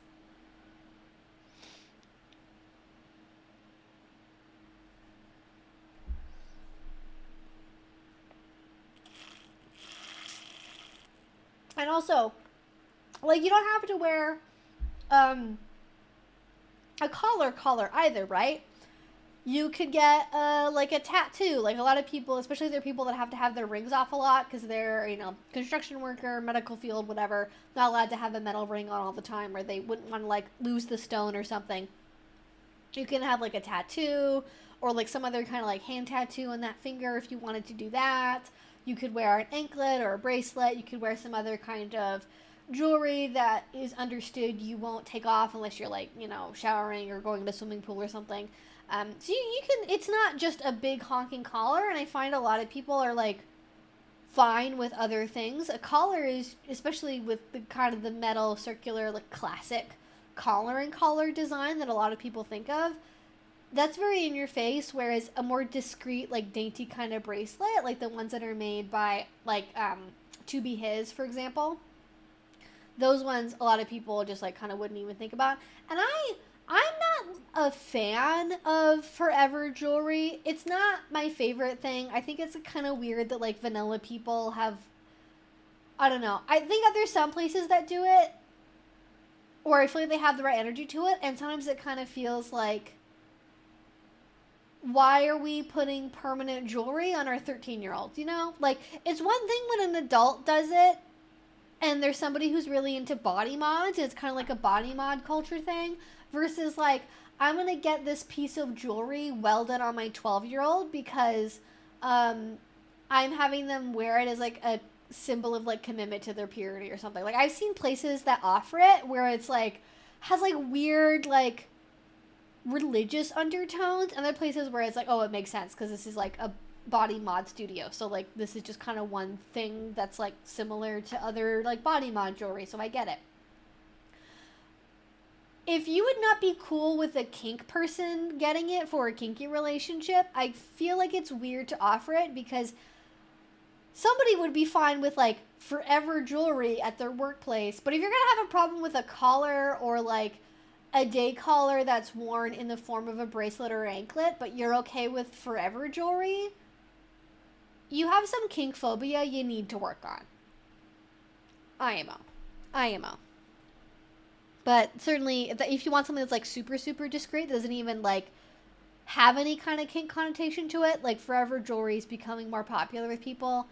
But I recommend going to someone that is like kink aware and not like a little Christian ran boutique somewhere where like they're sending the money they make from the studio to like their local pastor that's like definitely all of the phobics, but that's me.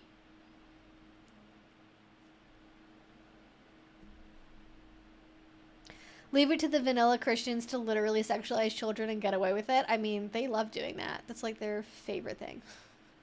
All of my engaged friends only wear their rings at parties and stuff. All those jewels are expensive. Yeah, exactly. You don't want to lose it. You don't want to damage it. Yeah, I get that for sure. Parents are having their children get forever jewelry now for purity. Oh, yeah. Oh, big time. That was the first time I ever got introduced to it. Was people advertising jewelry welding services as a fun thing to do for a mother-daughter activity for like a sweet 16 or for like, becoming a preteen or whatever, turning 13, which I guess is not preteen necessarily. I guess preteen is probably like 11, 12, but whatever.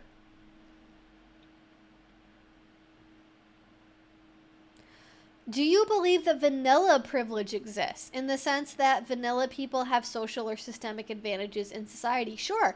But I don't think I believe that's probably true. I think people, and this is kind of going into the identity conversation as well. I think people are very sensitive to like hearing things about like what identity means or what privilege is. I think especially if you are a queer person, or somebody that has maybe your POC, if you're somebody who has experienced systemic oppression in society, judgment, microaggressions, biases, all of that stuff, right out to blatant like racism or homophobia, I get that some people are very like defensive around that, and they feel like, well, what could kinky people actually really have gone through? Because it's not like kink is the same thing as being gay. It's like being kinky is the same thing as being, a black person in America. It's not like kink is whatever. But it doesn't mean that, like, even if a privilege is, like, this much, it's still privilege. Like, some privilege is, like, privilege. And some privilege is, like, privilege. Like, and I feel like kink and, like, vanilla privilege is a little bit more, like, privilege. Like, it's not, it's like there, but it's not like this, depending on the setting. Certainly, there are people, especially parents, going through custody disputes that have had major issues because of the fact that they were kinky. As in, their kinkiness being used in court disputes to prove to the court that they were an unfit parent. Even if they were doing it when the kids weren't in the home, with other consenting adults, not even doing anything necessarily that extreme, going to visit a pro-dom, having a certain amount of kink gear, having certain kinds of kinks, right? Like maybe being into, like, ABDL or being into pet play or something. People will look at that and go, this is freaky and weird, and this means that they cannot be a fit parent, and people have had custody issues as a result of that. So that's like one very clear, concrete example of like how I think that like vanilla-ness can advantage you in situations, whereas like kink is taken as like to mean you're negative, bad, corrupting in a way that like we would not necessarily assume about vanilla people, even if vanilla people can be very damaging to their children, including in ways that are sexual, which is very, very sad and unfortunate. It's kind of, it's like, it's more like privilege, not like big privilege. But I think, like, there is a privilege that comes with an expectation that you will be taught about the kinds of relationships that you want to have. And I think if you are a teenager and you're going through either education from your parents or through the school system and getting sex ed, if you are a heterosexual person, though the education will be lackluster, it will be missing a lot of important information, it'll probably be abstinence only. It's not going to be good education, but you will be taught about the ways that you want to experience physical intimacy. You will be, like, in general, right? You'll be taught that, like, a penis goes into a vagina and that's what sex is. Whereas if you're a gay person, you're not necessarily going to be taught about, like, how do lesbians have sex? how do gay men have sex? And if you're a kinky person where kink is a really big part of your sexuality, you were absolutely the fuck not. You were not going to be told as a 16-year-old that, like, kink is an option on the spectrum of intimacy that people can engage in. And that causes a lot of people, because it's not talked about, it's not shown in media, it's seen as impolite and rude and crass to even, like, mention it existing a lot of the time. That causes people to have a lot of issues in close relationships, because they think a lot, especially if you're not someone who's, like, very curious about porn and things like that. Like, you can think that you're broken for a long time because, like, regular normal sex doesn't work for you, or you want to have a certain relationship and you don't even know how to ask for it because, like, you've never been shown how to do that, or that anyone else on earth would even want the same thing as you. And I think having an expectation of the kind of relationship you want to have will be taught about and shown in culture, in media, is a big one for sure.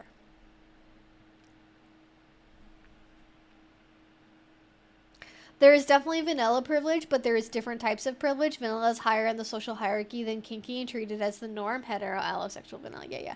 Exactly. That's right. It's like there's a hierarchy there, and, like, I think in terms of, like, what matters for, like, how people treat you, I think being vanilla is on there, but it's not necessarily, like, the biggest one by any stretch of the imagination, but it is a contributing factor. Like, if you are a, like, bisexual woman of color who's also kinky, like, you can expect that will probably impact how people treat you in your interpersonal relationships. People will treat you differently in your intimate partnerships because of those intersecting identities. And I think it can actually be, it's probably more commonly an amplifier of other things than it is necessarily something that's, like, a problem by itself, right? Like, we know, for example, that, like, bisexual and pansexual women, especially, this is also probably true for bi and pan people in general, regardless of gender, but usually the studies are, like, just on men and women, that, like, bisexual and pansexual people are much more likely to experience sexual violence and domestic violence from partners than people that are heterosexual. I think even more than people that are in gay and lesbian relationships as well, for that matter.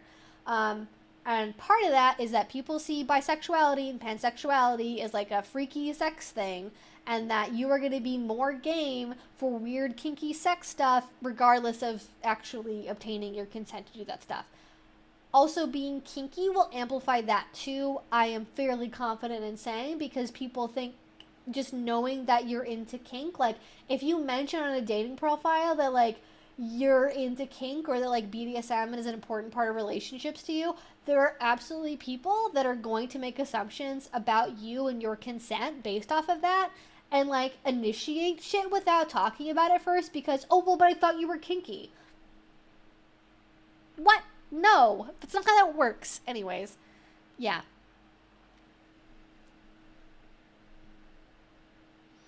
You don't see large commentary creators making 20-minute borderline hateful reaction videos about kinky stuff. Are you serious?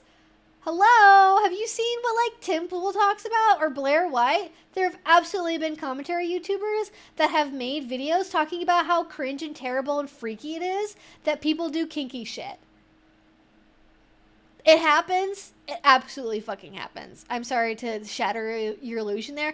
Is it as common as what trans people experience, especially right now? Absolutely not, but it still fucking happens. And oftentimes, like I was saying, it happens at the intersections. So oftentimes, people will talk about it because, oh, well, they're kinky and weird and also trans. Or they're also, you know, part of the Rainbow Army. Or they're also, like, whatever, you know, and they'll, like, make fun of people, like, oh my god, did you see, like, what fucking happened to, oh, what was I thinking? Anyways, I don't know. I have had the transphobes of Twitter tell me that I am a danger to children because I'm kinky. So, like, I have literally been retweeted by Graham Linehan for him to blast me to his hundreds of thousands of followers to tell everyone that I am a freak who is a danger to children because I defended somebody else who was wearing a harness at a pride parade. So forgive me. I don't think that that's, like, impossible that someone will, like, not have a problem with it.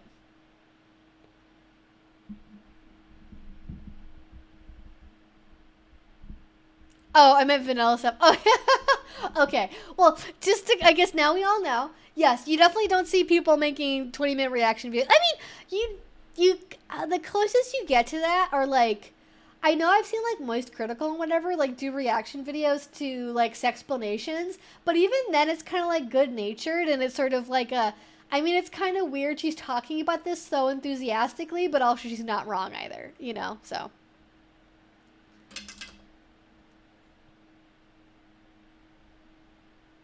Every fascist outrage grifter has made videos about puppy play, for example. They fucking love talking about that shit, too. They love talking about puppy play and age play and then pretending that people think that they are a trans dog or a trans ageist and, like, terms that, like, don't really exist. Like, I'm like, you're writing the fan fiction here. I don't know what's happening. Yeah, it's, yep. When Glinner is mad at you, you know you're doing something right. Absolutely. It was a moment of pride, honestly, more than anything else. He's a clown, yeah. But he's like a funny clown. Not really, though. He's not even, he's just sad. He's a sad clown. Glinner's a sad clown.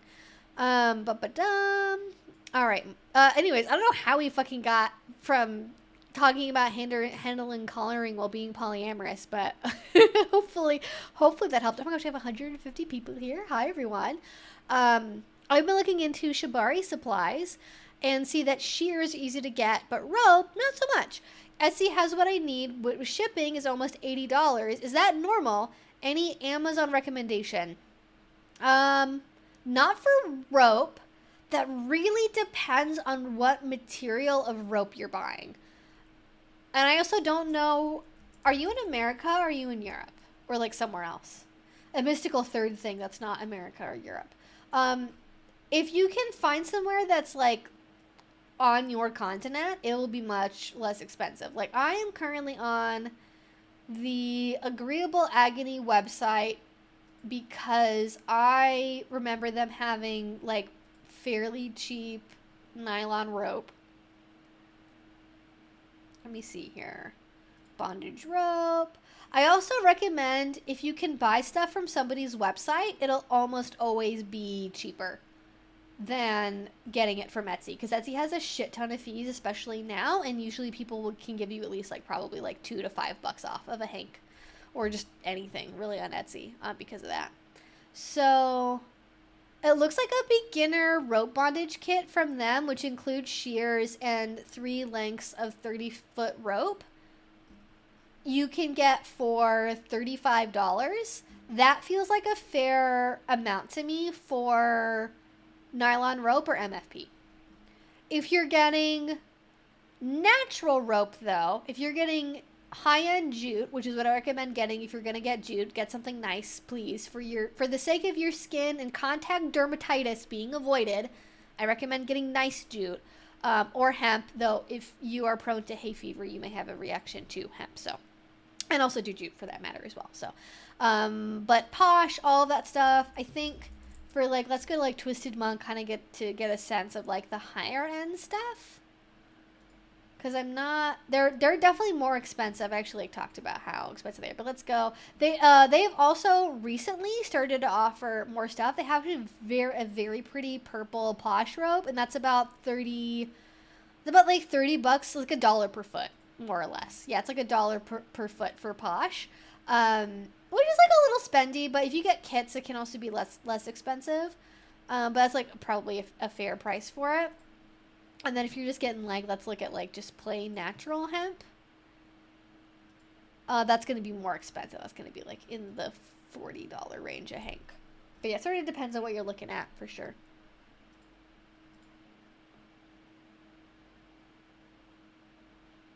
Resellers are definitely a problem too, yeah.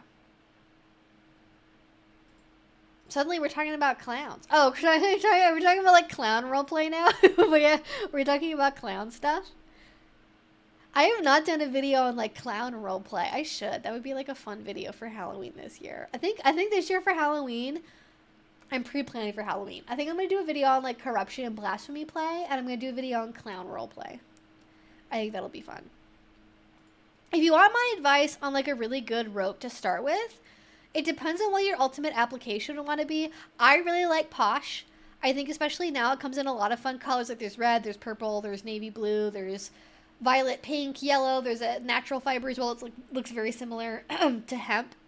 I think Posh is like it's a good in between, like a true, like a natural fiber and like nylon rope. Nylon rope, I like it. It doesn't have as much bite to it, which I guess is sort of a pun. Like, it doesn't stick to itself as well, and it can be kind of slippery, and it kind of burns on the skin a little bit. So it's not my favorite for that reason, but if you like really colorful stuff, nylon is perfectly fine. A lot of very nice riggers use it. I have, like, when I'm doing really intense stuff with play partners, we use nylon. Like, it's all good, but I like Posh as like sort of the in between, because it has a little bit more of like a matte. It looks more natural. It doesn't collapse in on itself as much as especially like Jute will. So you don't get as, if you're looking for really like compact knots, if you're looking for something that's like very minimal aesthetic wise, not bulky, Posh is not gonna necessarily be the best for that, but like it's pretty good for what you get also.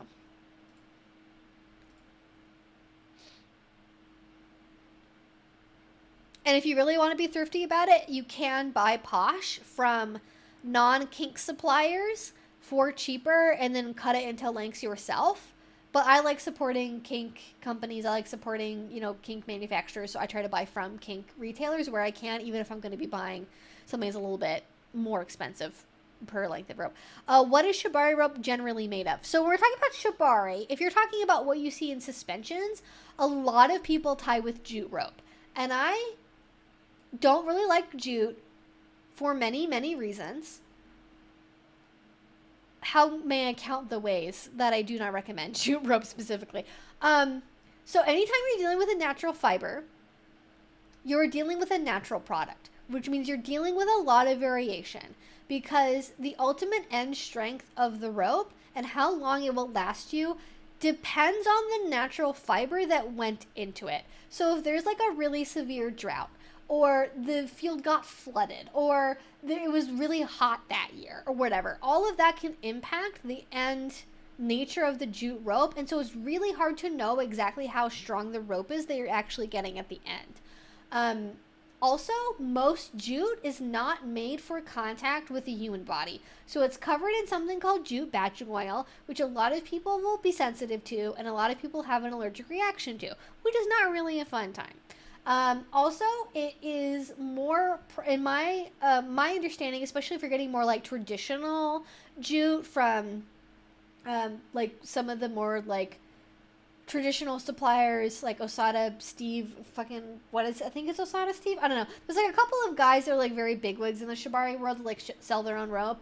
You already have to be like fairly good at tying with rope to like keep it in shape. Essentially, I guess is maybe how I would call it appropriately. Jute also tends to wear out like quite a bit faster. The advantage of Jute that a lot of people like it for, and this is why I like tying with it if I'm going to be tying with it, is it tends to be faster and lighter, which can be really good for certain styles of bondage. I don't really think that like suspension with Jute as like the only rope you're using is like a good idea. Using it on harnesses and then using like a non-natural fiber upline that's rated is like generally considered to be best practice. This is what's promoted by Shay Tiziana, who is a self-suspender and really amazing. I kind of just default to like her opinion about shit because she's like pretty much like, she is more cautious certainly than some people, but I think she has the right mind on most things. So Jute, it just tends to be irritating to the skin. Also tends to be quite expensive. You have to replace it more frequently, blah, blah, blah. I really like Jute. If you can get really high quality Jute from a place like Studio Anatomy London or Pseudo Jute, they make really, really good Jute.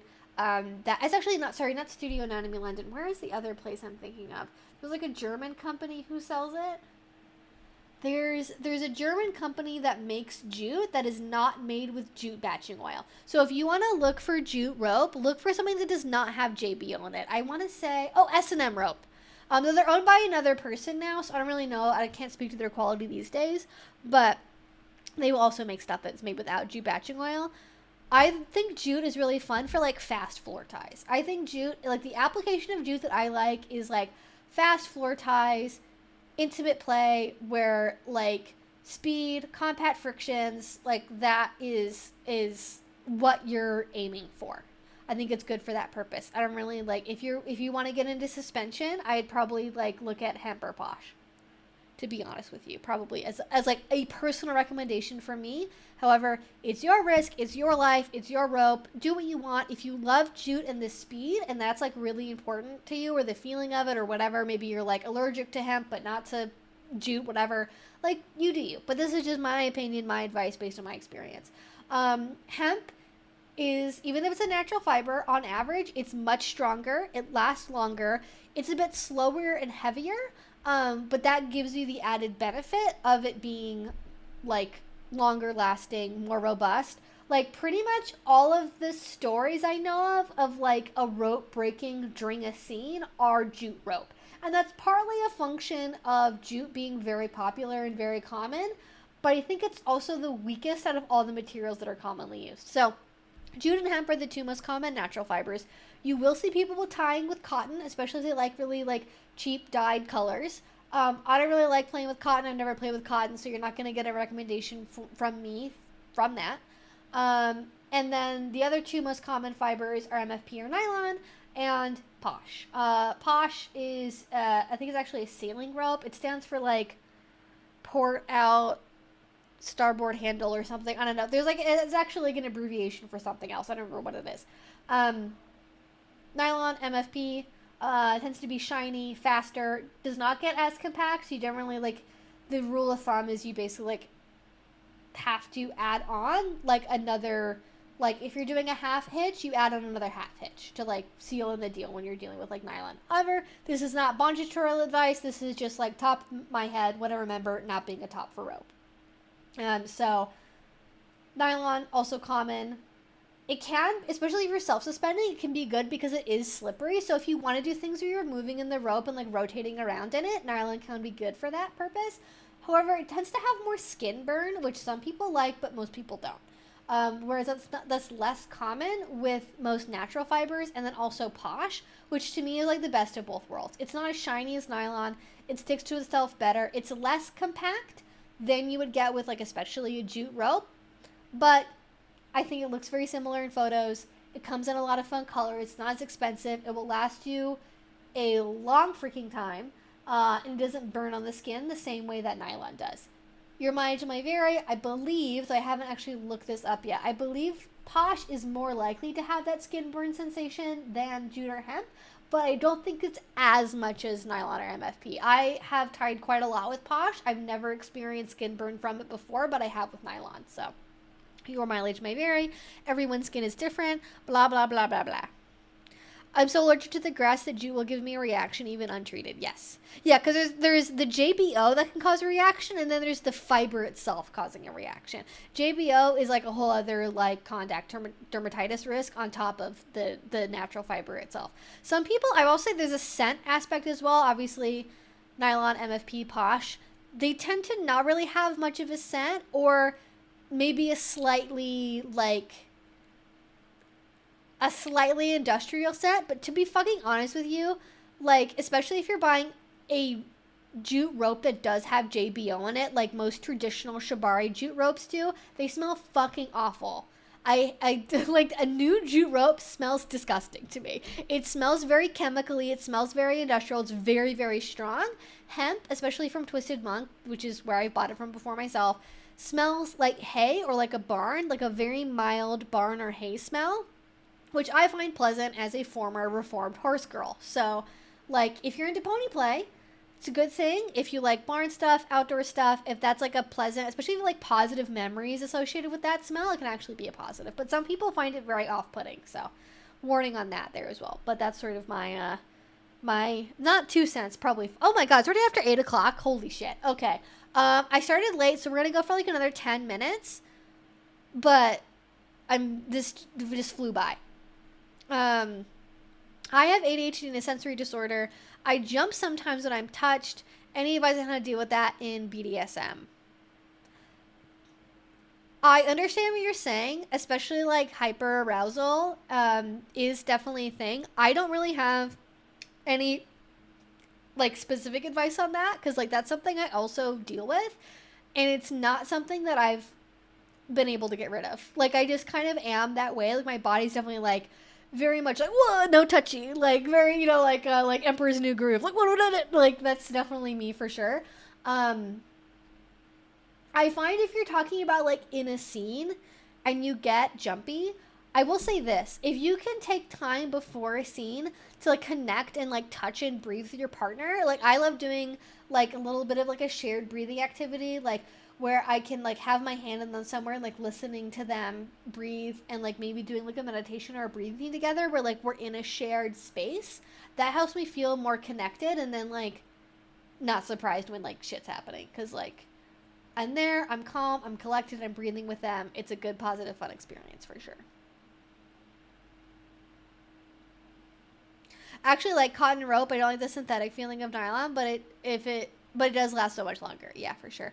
I just like don't ever like, if I'm gonna tie with a natural fiber, I'm gonna tie with jute or hemp, and if I'm gonna tie with something that's like not a natural fiber because it's a bright color, I'm gonna be tying with posh or with nylon. Like it's just, cotton for me is like this imperfect middle ground between other things I'd rather be using, but I know a lot of people that do like cotton for sure.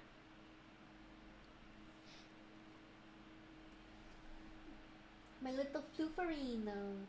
What are we doing, Fluferino? Look at this smile. Hello, baby.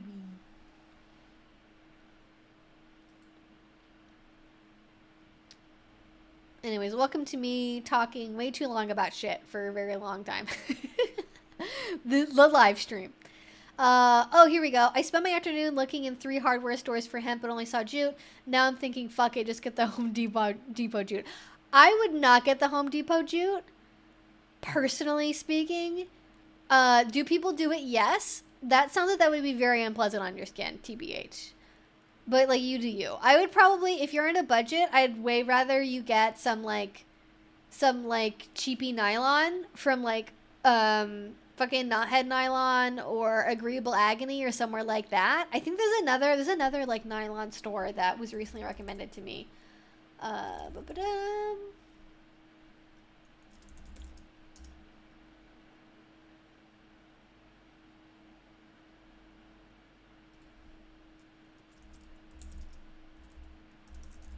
gonna try and find it because I wonder if it's. I can't find it now.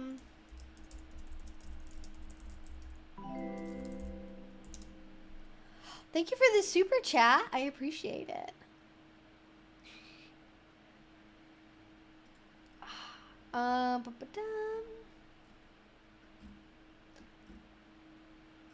It's not immediately popping up for me. I know Twisted Sin makes rope. I don't know if I've ever like seen anyone use it before, so I can't speak to the quality of it, but there's definitely lots of people that sell nylon rope for sure. Home Depot jute really itches. It really itches. Okay. People are saying that it itches very, I worked at Home Depot and I'm here to tell you that jute hurts in the bad way. Well, thank you for the recommendation. Also, cotton too is like a lower budget option for people as well. If you want to go natural fiber and you don't want to have to buy shit from Home Depot, cotton can oftentimes be less expensive.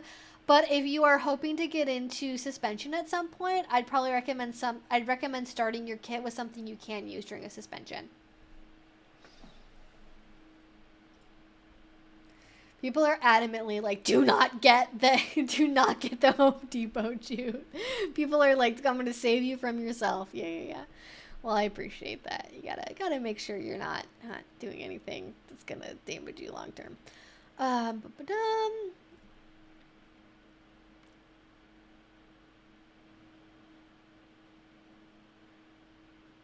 Okay, crap. Okay, I just got booted to the bottom of the chat. We're going to scroll up here. I'm going to try to find like maybe 1 or 2 more questions, and then I don't know if I'm going to make cookies. I don't know. I'm going to be working on something, and then I'm going to make cookies. As someone who has and still somewhat struggles with self-harm, my healthy interest in BDSM has nothing to do with my pathological compulsion to hurt myself without concern for my safety. Yes, that's another thing as well, right? Like you can have somebody who has a history, and I'm sorry if I didn't make that clear earlier when I was talking about this. You can have someone who has a history of self-harm and have it not be connected in any way with their practice of BDSM. For some people it is. For a lot of people it's not. And I have a whole other video where I've talked about this before, where we go over like self-harm and masochism. There are absolutely people for whom it's connected, especially they have certain interest in kink. There are people that are like, well, I like the intense stimulation I get from doing self-harm, and I like that it helps me regulate my emotional state, and I do want that from someone else in a healthy way, and it is kind of a replacement for my self-harm. And for other people, it's like two completely different things that are not related in any way. I would argue the only thing worse than shower sex is like probably sex in a pool. I feel like it's everything that's bad about doing a shower in doing sex in a shower, but with all the disadvantages of being filled with chlorine.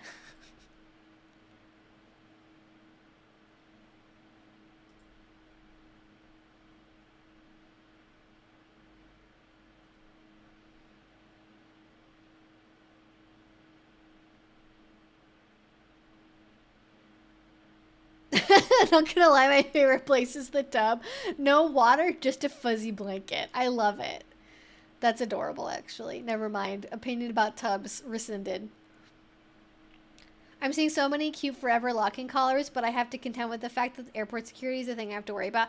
Oh, yeah. Yeah, for sure. I mean, if it's kind of anything you wear in your body, unless it's body jewelry, you're probably going to have to remove for going through airport security at some point, because you never know when they're going to make you go through like a metal detector versus a body scanner. I think there's ways to get around that if you're willing to pay for like clear or whatever it is if you're in the US. I don't really know if that works for like all travel though, if you still like have to take off jewelry or stuff, but I've done it. It's awkward. Something that's removable is like pretty much always best.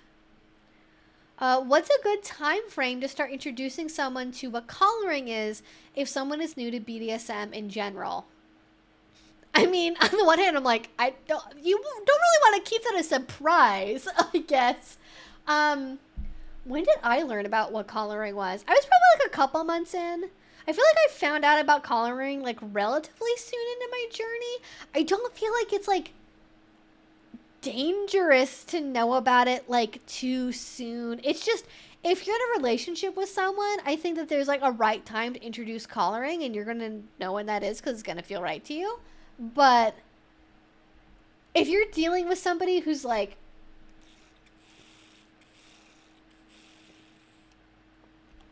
got like intense sub frenzy and they're trying to do everything with everyone all the time, I would maybe wait to tell them about collaring, because as a friend, you maybe don't want them to go gallivanting off to some guy who like messages them on FetLife and be like, he's my dom, he's gonna collar me now. But also, you don't want that person to learn what collaring is from a dom who messaged them on FetLife offering to do it to them. So I feel like probably they should know about it not the first day they ever learn about kink, but it probably shouldn't be something they learn from like a dom that they met on the internet who is like giving them their version of like what collaring is. Like you like kind of like before you get into a power exchange relationship, I feel like is a good time to learn what collaring is, because you don't want someone to be like, for example, video I have coming out soon talking about a TikToker that has a lot of videos about BDSM and alpha male content on his TikTok platform. He talks about how like the first thing he would do to new partners when they would come over to his house is he would collar them. And he talks about it in a, like, he has a partner who is collared in like a permanent way, at least according to their presentation online. I don't really know what that actually means for their day-to-day relationship. I don't know.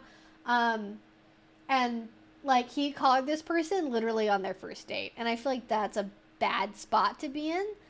So I would maybe go more towards over communication versus under communication.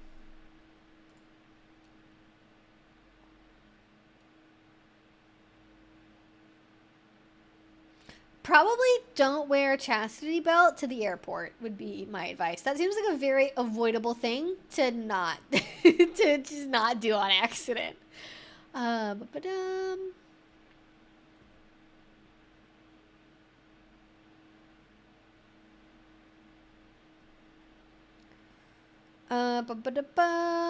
What is your experience with Electroplay? What was your first experience with it? What did you like and what not then and now? Oh, so many questions. This will probably be the last one for today. My experience with Electroplay is I play with violet wands. I've used TENS units, eStim devices. I think I've used it to zapper before, but not commonly, and like little devils and like other like standalone like single use devices that are not necessarily adjustable. I am not a fan. Actually, my first experience with Electroplay was like the first or second time I went to a dungeon. There was somebody there who had a violet wand that was doing tastings and was like giving people like violet wand brands, and I like did not know how to process that at all. Like I didn't know if that was like a common thing, and I was hanging out with a guy who was a little, and he got like an I Heart like mom tattoo in a violet wand brand, and I thought that was like very funny. I thought that was cute. And yeah, it was like my first introduction to it. And I tried violet wands after that, and I just like didn't like them. I had a partner that was really into violet wands, like into Electroplay, and it just was like not my thing. And later we tried TENS units and eStim devices, but those also were like not really my, like I like them okay. They're like, if I have to choose an Electroplay device, I prefer TENS units. But I just like don't process them in like a super kinky way. Like for me, they don't really feel like a kink thing. Like it just doesn't connect to that part of my mind. I would say violet wands, I just like didn't find the sensation pleasant at all. Like it's a very short, like sharp, like zappy kind of feeling, like kind of sort of an electrical zappy superficial feeling, and it's kind of just like buzzy and annoying, and I don't really like that. Like it's not tactile enough for me, which like sounds weird, but it's not. Like I prefer like this, you know, I like being tenderized, not this, you know, I want this, not this. And violet wants to me feel like this. I don't know if that's like a good analogy to make, but that's sort of the difference for me. TENS units feel more like this, but I don't really like medical play. I don't really like anything that's like very, anything that like creates distance with my partner that's like medical play, clinical, cold, removed, like super technological. I'm not really that into. I like my partners, especially if I'm playing with like an intimate partner that's a romantic partner, I like being close with them. I like skin on skin contact. I like them doing something to me more than I like a device doing something to me. Because even when you're like doing a paddle, it's still like their hand doing the motion, and you know they're getting worn out and you're doing it, like it's, that is more tactile than like somebody adjusting a box. Like I don't really get anything out of that emotionally.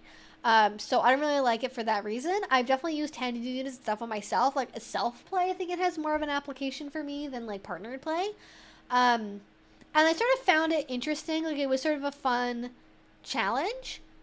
But it's not really my favorite sensation overall.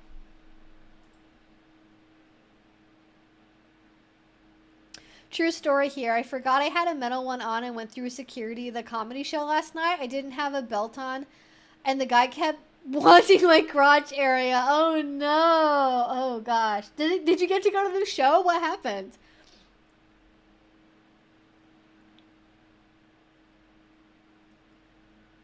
Can you use electro directly on a metal piercing? Internet is pretty divided. I am not a top for Electroplay, and I'm not an Electroplay expert by any means. I'm going to say instinctively, I'm going to say I would not recommend that unless you have direct evidence from somebody that is experienced with Electroplay that's like, this is why it's safe. I think it also probably depends on the metal you're using and what body part it's on. But I don't know if maybe somebody here has more of an expert opinion on that than I do, but I would say it's probably bad.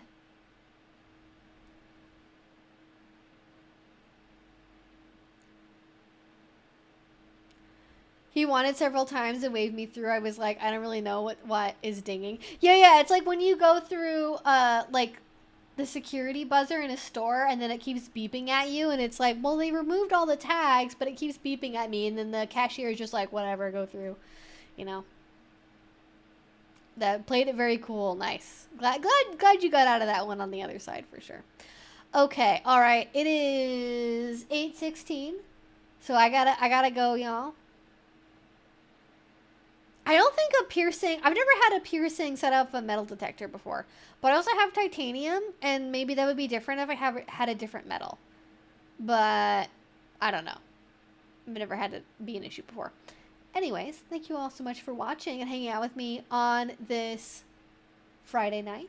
It has been a wonderful experience. Thank you all so much for joining me on this stream despite the technical difficulties previously. Hopefully it was worth it. Thank you all so much for your thoughtful questions. We do these streams every Friday, so if I did not get to your question, please come back next time, and hopefully I will try to get to you. Until then, stay safe. Have a great weekend. Drink some water. If it's going to be hot and sunny where you living, make sure to double up on that sunscreen. Stay hydrated. Stay in the shade. And I will talk to you all again.